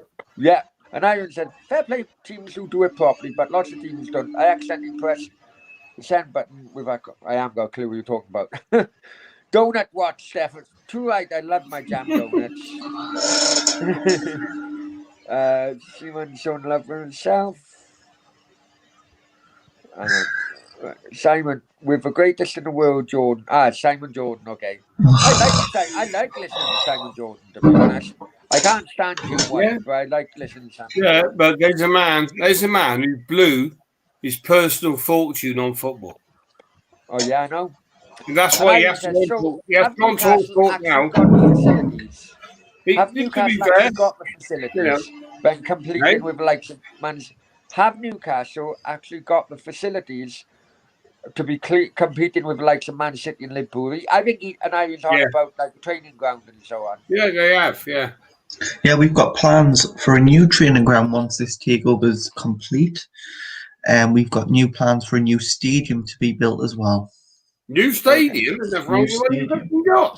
Oh yeah, no! Come on. I hope a new stadium's not another bloody retail park job. I can't. Newcastle is iconic a great ground. No, it's like extending it. We're going to build it back up. So right, okay. So it's not relocated. It must hold 50,000 now, doesn't it? Yeah, we want the 52, but they want 72,000. Oh, have you heard? There's 10 million fans in Newcastle of a city which has 3 million population. You know that, don't you? There's a lot of fans in Newcastle. We haven't won that. Yes.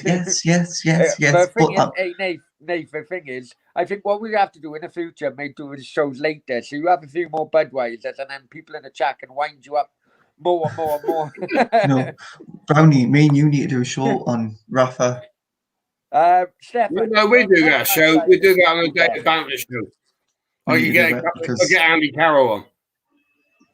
Yeah. Mr. Bundle says, I had a Geordie doctor. I said, every time I take my shoe off, it smells like a coconut. He said, bounty. I'll try and get St. Maximum on. I don't get on Twitter. Yeah. I'm going, almost 100 years since Newcastle won the league. I'm sorry. I like the club, but you're not elite. No, they're not elite. They're not elite, but they're trying to get there. Like West Ham, we're not elite, but we're famous. I tell you what, I did watch the other day. I did watch the other day. I tell you what, I did watch the other day. Famous clubs. Yeah. I tell you what, I did watch the other day, but I tried to upload it, but YouTube stopped the upload with copyright. Was that game against Barcelona when Asprilla scored that hat trick? Was it? Yeah, I think it was. But they were in their prime in Newcastle, weren't they? Yeah. Oh, they were, yeah.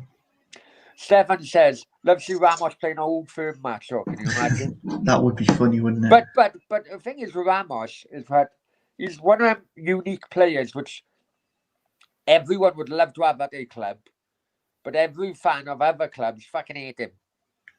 Ramos is a good player. Ramos. I really like Ramos. I do. I really do. But could he still do it in the Premiership? That's the question. Don't know. 35 years old. Spanish football. It's like just come to the Premier League for a last. He could make a complete dick of himself, couldn't he? Yeah, kind of like a Shevchenko. You know, when he went to Chelsea. You know, to be honest, I think it could well be. I think it's just pushing Real Madrid into offering him a better contract. So the contract they've offered him is Real Madrid for players his age. They only offer 1 year contracts. Siema Hunter said that, confirmed that the other day. Right? They've offered him a year contract with a 10%. So you kicking and screaming, you wanted a 2 year contract. So they then offered him a 2 year contract, 10% deduction on year one, and back to normal on year 2. But then he was kicking and screaming. Every player at Real Madrid has accepted a 10% pay cut in a new contract. Modric's done it, and others done it as well. Sergio Ramos was kicking off, claiming that the 10% deduction in the wages was only to get Mbappe to the club. So yeah, it's all mutiny at the moment, and whether Ancelotti can go in there and calm things down, I don't know. No. You missed a lot of what's going on there, Brownie. Because Real Madrid have already organised his testimonial game, and they've said that he's definitely leaving the club. Well, they never give Casillas a bloody testimonial. No, but he's been at 25 years, I think they said. Is it 25? He's been at Real Madrid 25 years, they said. Yeah, but Casillas was that from beginning. When Real Madrid get rid of players, they get rid of players on the quiet. The good contacts of the Spanish media have said is that it's gone, it's all over, he's leaving the club. Real Madrid have announced that he's leaving the club, right? When you get to that point, there's no go back. No turning back. That's it. It will be interesting. He's off the Premier League. I don't know. I really don't know whether Premier League is a good bloody a good place for him though. 35 is a bit of the old age come late, isn't it? Yeah. PSG? No, not for me. PSG, no. No way. Is Premiership or bust? Yeah. Premiership or bust. Otherwise, you would have took the Sevilla job. There's the MLS, but I just don't think he's going to put the MLS. I didn't give a joke. Sorry, Mr. Van Loo. You'll have to... Sam Daly, opinions on the London Stadium Day. Do you think you should have stayed up in Park, or are you happy with it now? I don't think I'll ever be happy with it. I've only been once, and that was to the Burnley demonstration game. I didn't go on the pitch, but I got in front of the board. I do understand. I don't think we should have ever left Upton Park. There were plans there in place where we could have developed over the bus station out the back and done a Tottenham basically and built the ground bigger. But I do, which I don't agree with still, being a fan, understand the business plan. You've got a great big huge stadium for a peppercorn rent, same as Man City. Man City are doing exactly the same. Yeah. It's not a football stadium to me. It's an Olympic stadium. Fans, we were stitched up. Karen Brady, I can't stand the woman, told us all that retractable seats would come over, would be close to the pitch, over the running track. And the bottom line is we've got a bit of felt that runs over the running track so you can't see it. Yeah. Right. On my one appearance there, I wasn't impressed. Do I have desperations to go there like I used to go to Upton Park? No. Maybe that's I'm just an old cunt. I don't know. But the walk down Green Street, the smell of the hot dogs, the burgers, popping for a few beers, banter with your mates. Kicking off down Green A Street. copy of Overland and Sea, India Street was fucking brilliant, mate. And I think that's what the real running down Green Street. And that's we were never on our toes running down Green Street, and backing off. That was our manner. That was our manner. And backing off on the chicken. No. I had 20 years, 20, 30 years, longer than that, 40 years of that love, right? And now my son. I can't do it. What? My son, who's only 22 now, but he was brought up on it and all, and he hasn't been to the Olympic Stadium, and there's no real desire to go there. I went there once, but it's not the same. But at the same time, Yeah. I have to think with my business head, was it the right business move for West Ham? Maybe I don't know. We're going to have to see how it pans out. Well, I hope. And my hope is that David Sullivan and David Gold have been a bit shrewd. Yeah? And I'll tell you why.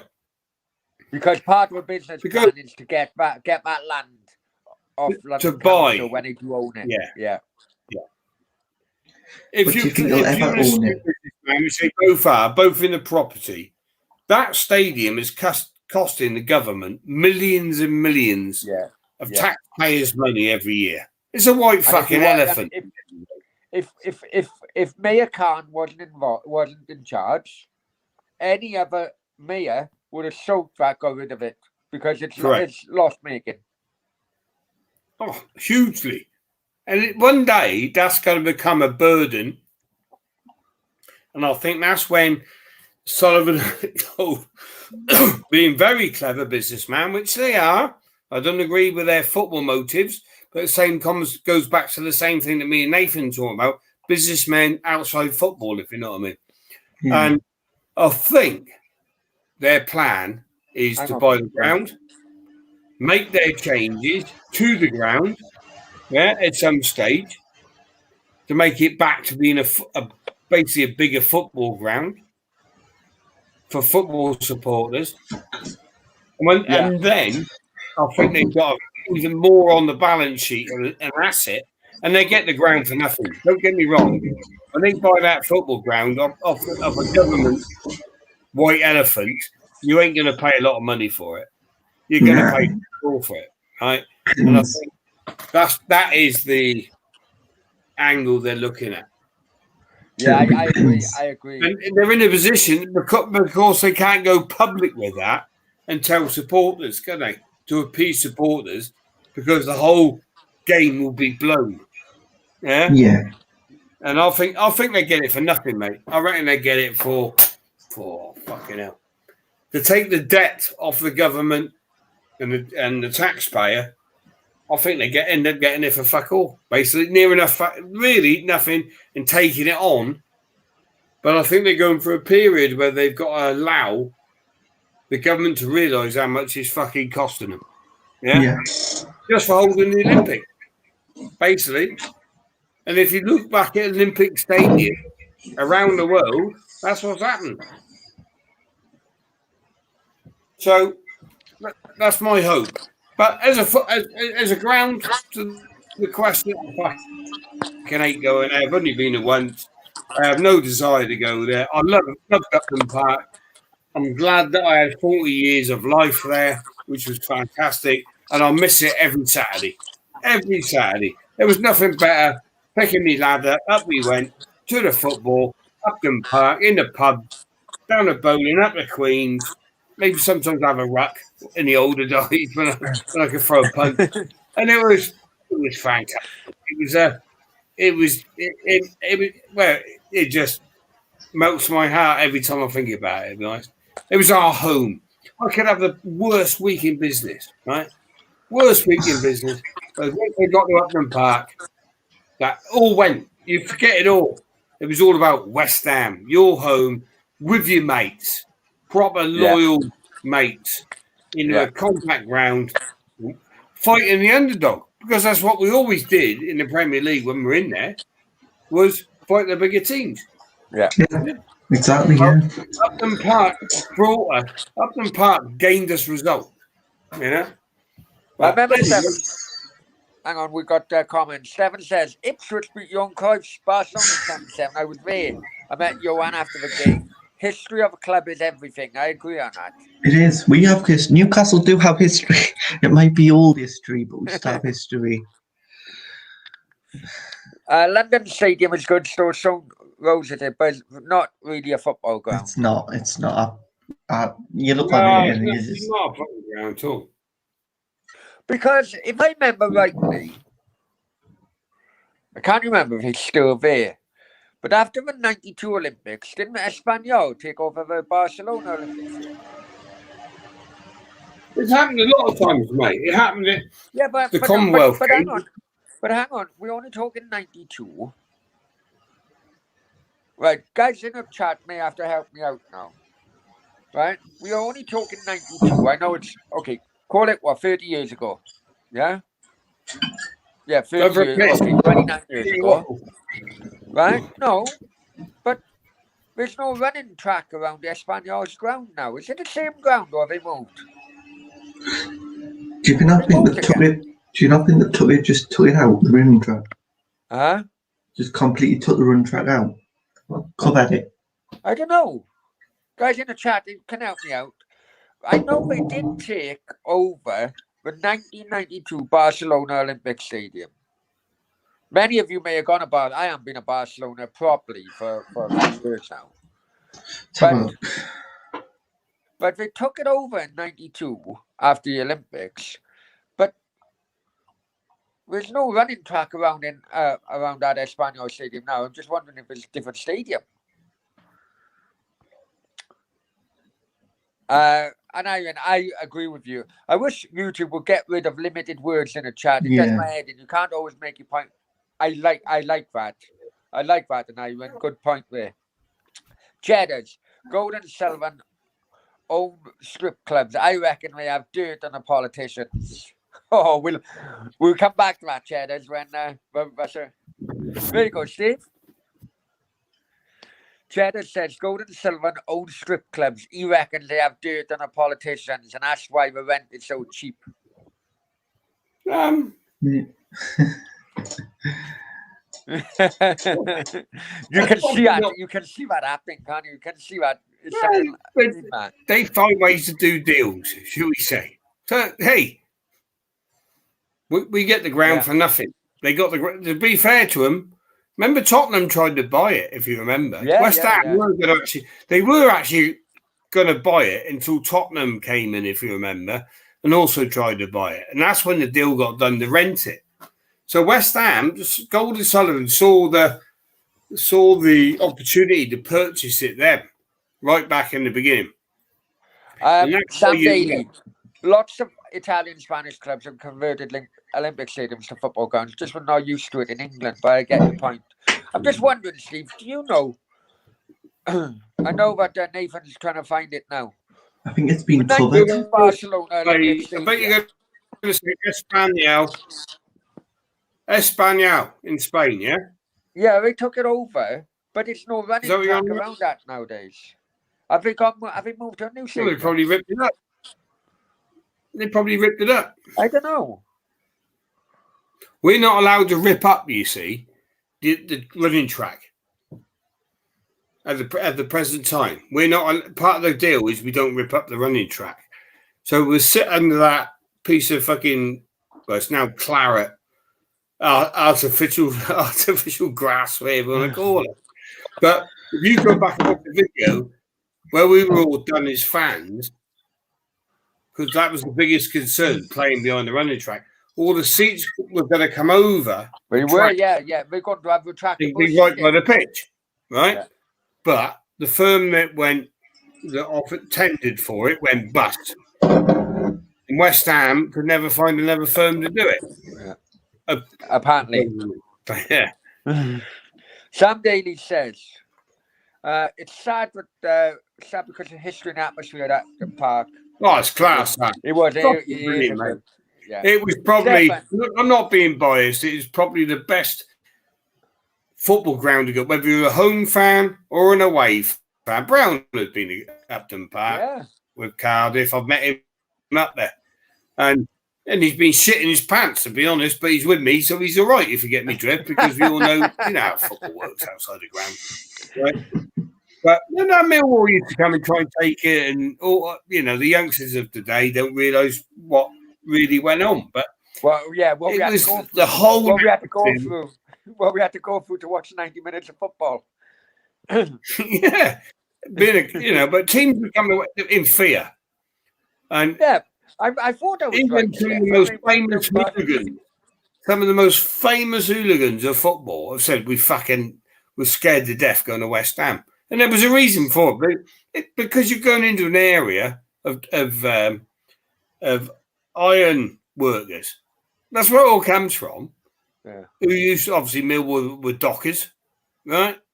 And that's where it all comes from. And that rivalry was that intense. And of course, you had the ICF and all the rest of it. The chicken run was something fucking else. Football players will tell you they didn't want to play on the wing. They'd come inside. Even the manager would go and get back fucking out there. You go, no, fuck that. I'm not fucking putting some of the characters, really, Bill Gardner and all of them.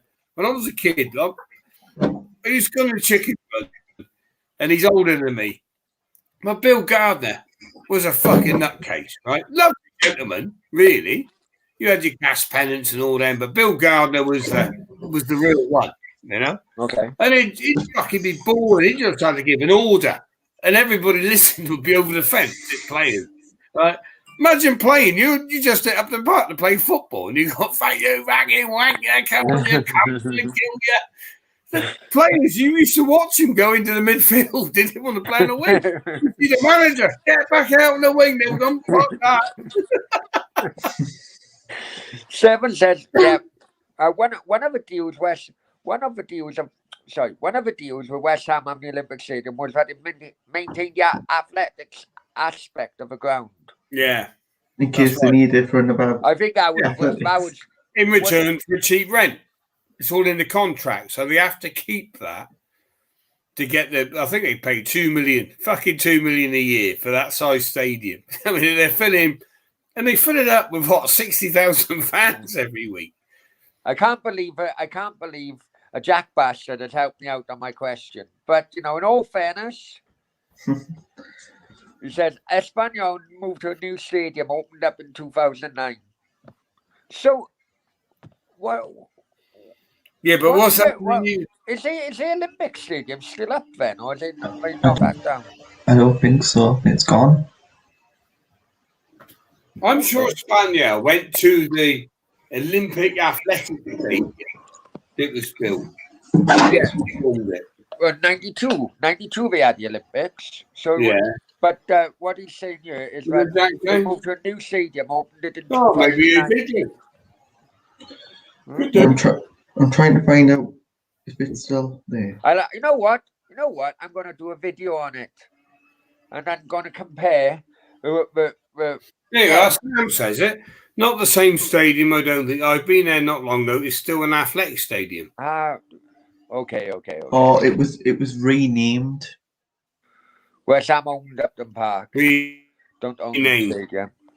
Brownie. It's still there. They say it's still there. Okay, no worries. Brownie, it was renamed. It was sold off cheap as well, Sam. I think it was Sam who brought that. But it was sold off quite cheap, actually. Yeah, this is where, again, murky waters, right? Sold off to it was sold off to a building development company who then sold it to another building development company.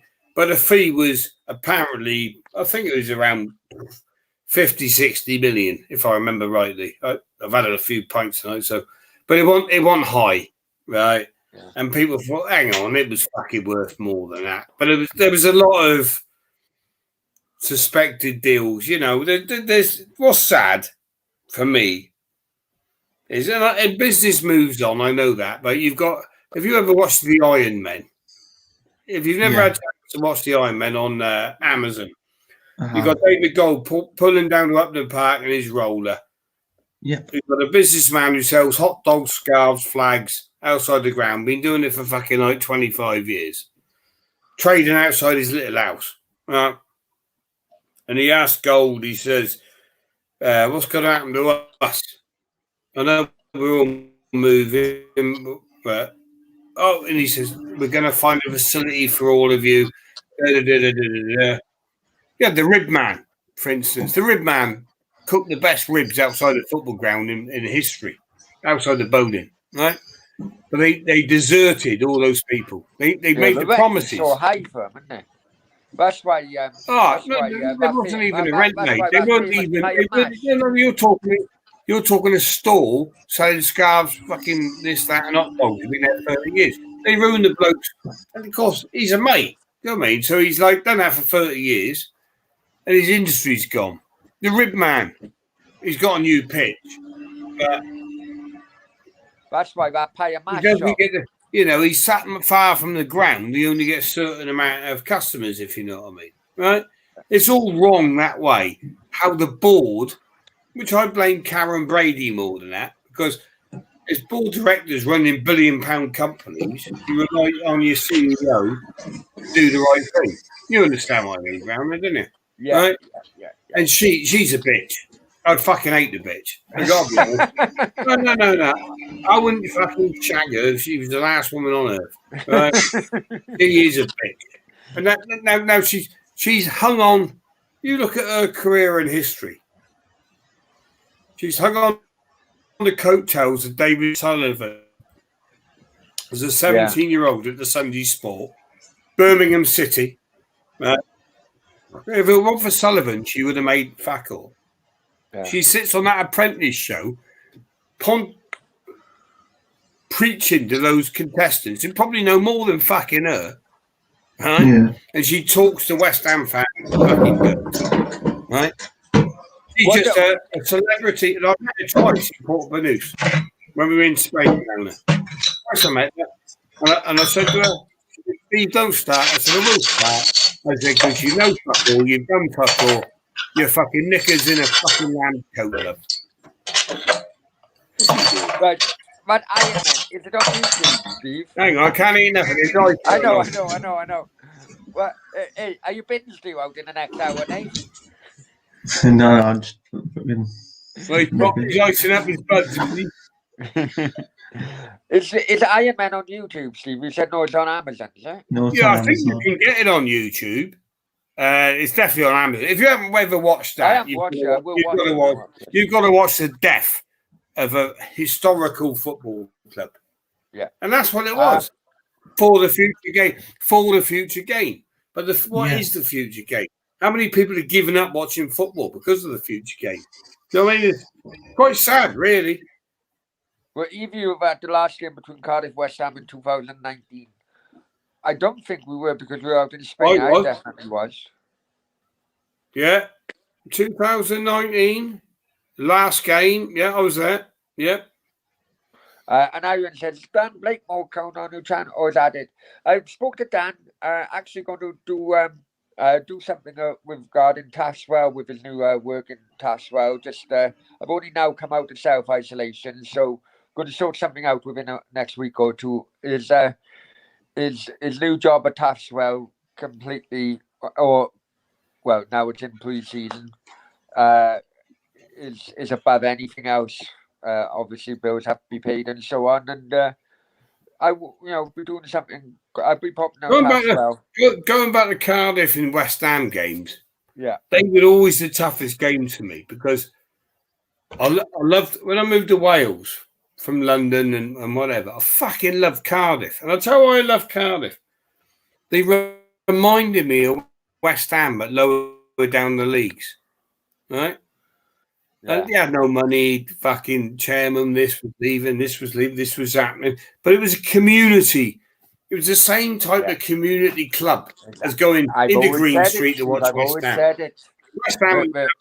West Ham have always had far more history, right, than Cardiff. But Cardiff were, well, they grabbed me. A lot of similarities. Hell of a lot of similarities. How they were built. How they, so they're the working man's club, basically. Yeah, is probably what you could call it, right? And I sponsored the club. I spent fortunes on fucking marketing the club when I got to know the chairman at Cardiff.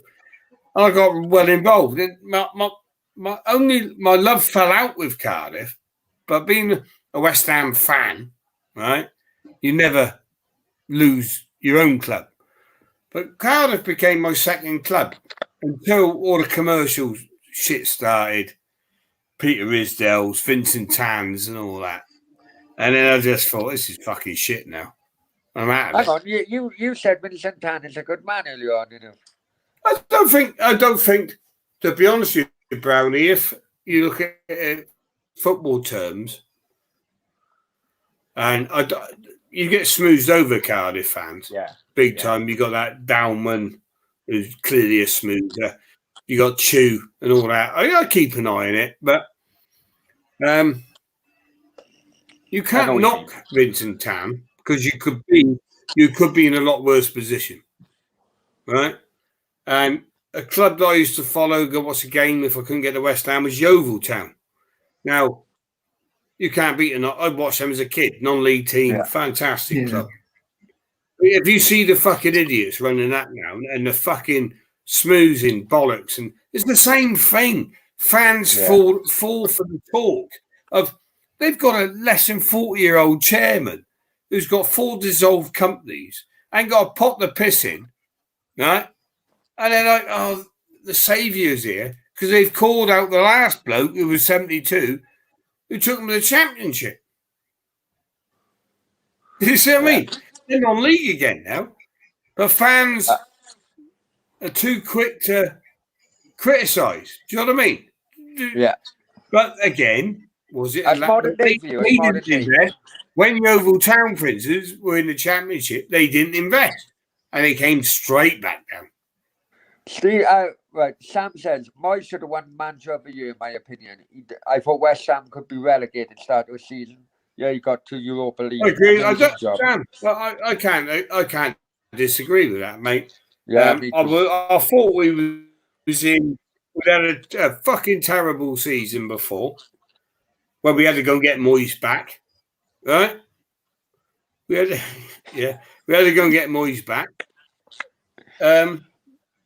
When they appointed Moyes again for the second time, probably I didn't think they were being ambitious enough, but I'd never really rated Moyes. But I didn't think he was a bad manager, and he proved everybody wrong, which I now admire him for everything he's done. But knowing what you have to put up with.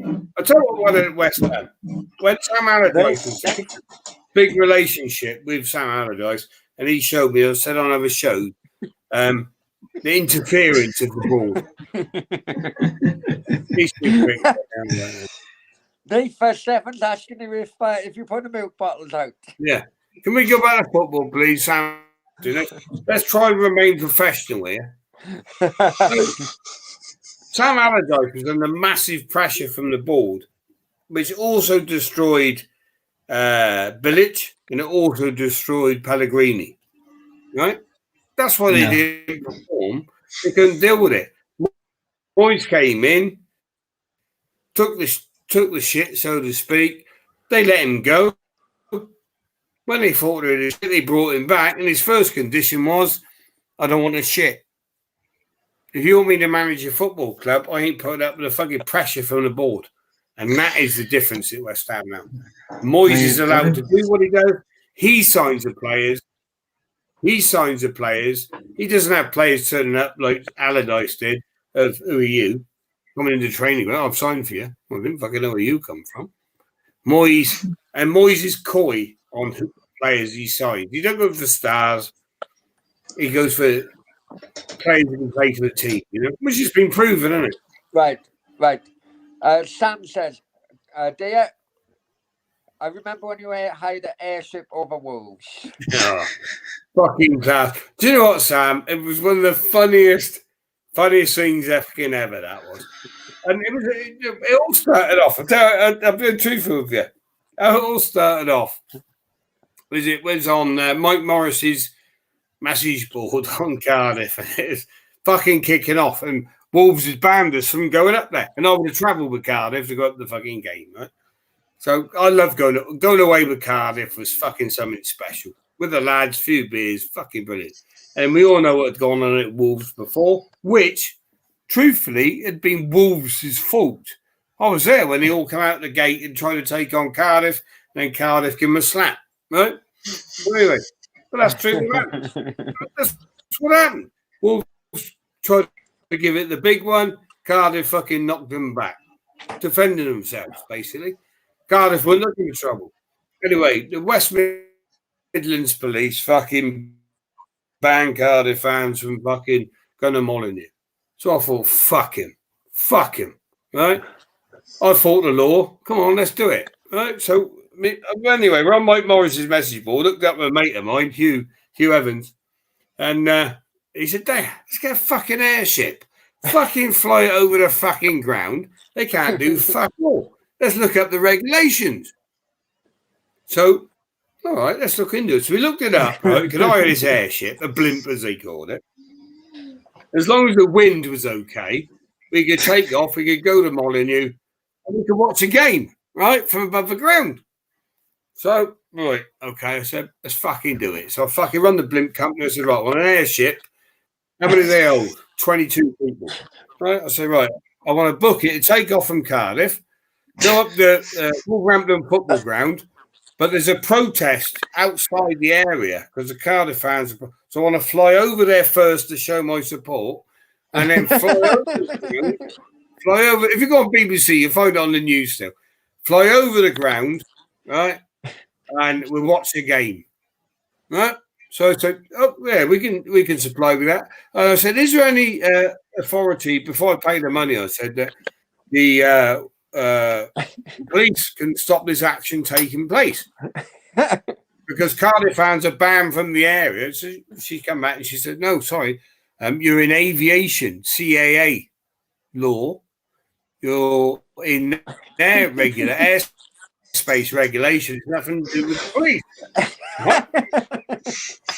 So basically, the radius is only at ground level.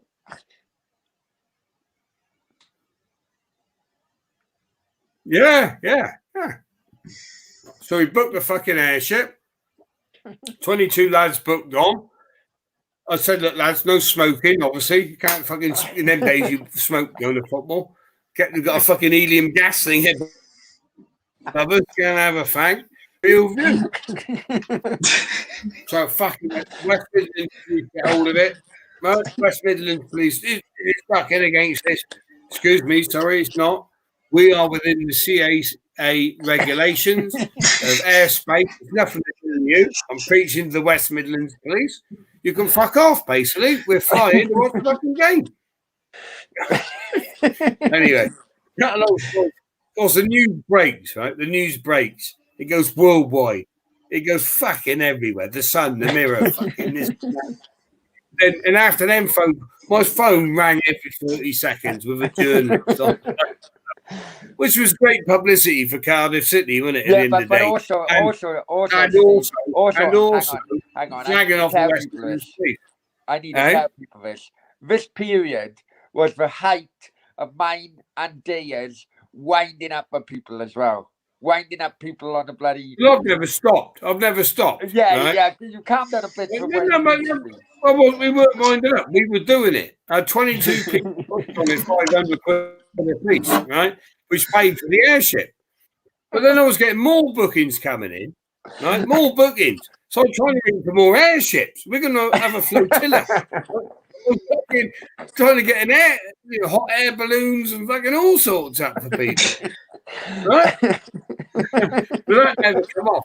But what happened was, so New York Times, Sydney Times, fuck every fucking. I couldn't get on with work. I was going on business meetings. My phone was just ringing about the fucking airship and just repeating it. It was on BBC News, ITV News, it was fucking everywhere. But the West Midlands police was the best. They fucking hated it, right? So what they wanted to do was try and find out where we were going to float this airship from the ground. Well, it was actually going to take off in Tewkesbury, right? But they were down in Cardiff. West Midlands police come to Cardiff. We had Cardiff coppers. Everybody looking for the takeoff point, right? But this fucking this blimp, fucking blimp it was. The full fucking job. And a big basket and everything. Anyway, so they were all running around Wales, everywhere they were chasing. But coming to Saturday, anyway, we still had to go undercover through the lanes to Tewkesbury to the takeoff point, which ain't that far from Wolverhampton. It was direction over Molyneux, right? With the Airstream. That's it, the Airstream they kept talking about. But we had high winds, right? And, well, the word was we could either take off and make dicks of ourselves and blow the wrong way, or, and it would be dangerous, right, to go up in these winds, or we're going to have to call off a flight. So we called off a flight in the end. But we had some fun. If you go on BBC News, just put Steve Day Cardiff airship, they'll come up. But we won. We won the victory. That was the point. We won the victory. Stefan says he's doing a best podcast on YouTube. Rolling about laughing at this. Tom's laughing. I'm even laughing. I know the story. Cardiff playing a joke is right. Cracking up laughing. But on that, we're going to. I got a lot of shit for that. I got a lot of shit for that because all my mates at West Ham were giving, "What the fuck's going on in Cardiff?" Because they were calling me. The press were calling me a Cardiff fan as well. I say, "Yeah, can't you know? You don't come to any of our protests, the bomb scheme." Da, da, da, da, da. But no, I love going to Cardiff. But it all changed for me when Vincent Town and the more Cardiff went up the leagues. The more Cardiff went up the leagues, the worse it got. Prima donnas got involved, and it all changed when they moved to a stadium, Steve. And about the same. But I bought premium. I bought those the seats I bought in Cardiff. So I'd done it for me. I paid a fortune for 1, 2, 4, 5, 6 premium seats in the Cardiff, which was basically hospitality, pack of seats above the director's box, blah, blah, blah. I thought, I'll give it a go because I can entertain clients and so forth. And it was a rip-off. Right? I was paying 600, 800 quid a month for these seats. No, this is championship football, remember? This ain't premiership football. But one idea in mind was, well, if you ever flog them on in Cardiff, go to the premiership, right? They won't be that much. There'd be X much, you know. And there was a couple of games I did actually flog them to rival fans. Man United, I think, was one who, you know, top money. But that wasn't the reason I bought them anyway. But it was just, and then so what I used to do was go to Upton Park Hospitality on one Saturday, because I was very lucky because quite often West Ham were home, then Cardiff were home. It was, if you know what I mean, you could, could do the two.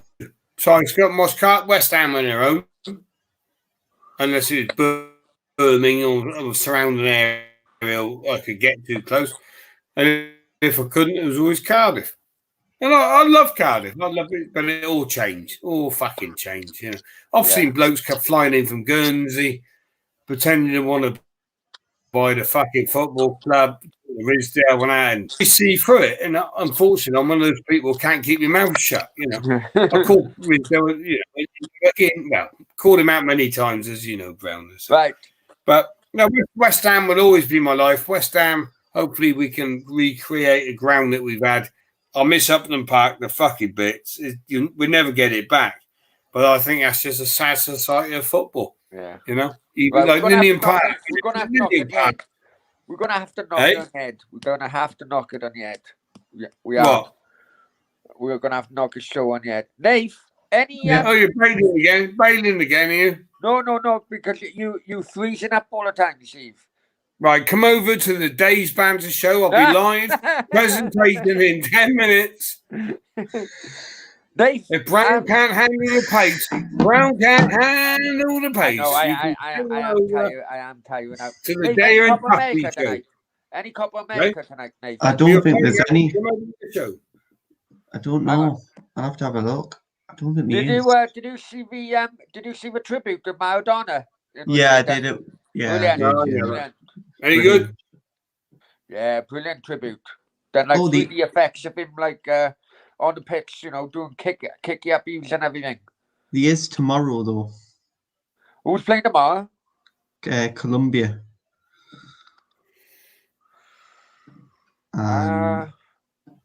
It's just a shame a Copa America and Euros on at the same time, and it kicks off at it's Colombia v.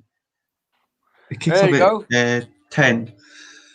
You'll have 1v1 now. Yeah. Great Right. show, both. Don't take the piss. I tell you what. Hey, my shows are actually. All jokes aside, Steph, we will do it, but not tonight because I'm getting a bit pissed here. And I'm a bit pissed off with Brownie cutting short, really. So I got to write my script about that, and I might report it to the newspaper station as well. But Well, well, if I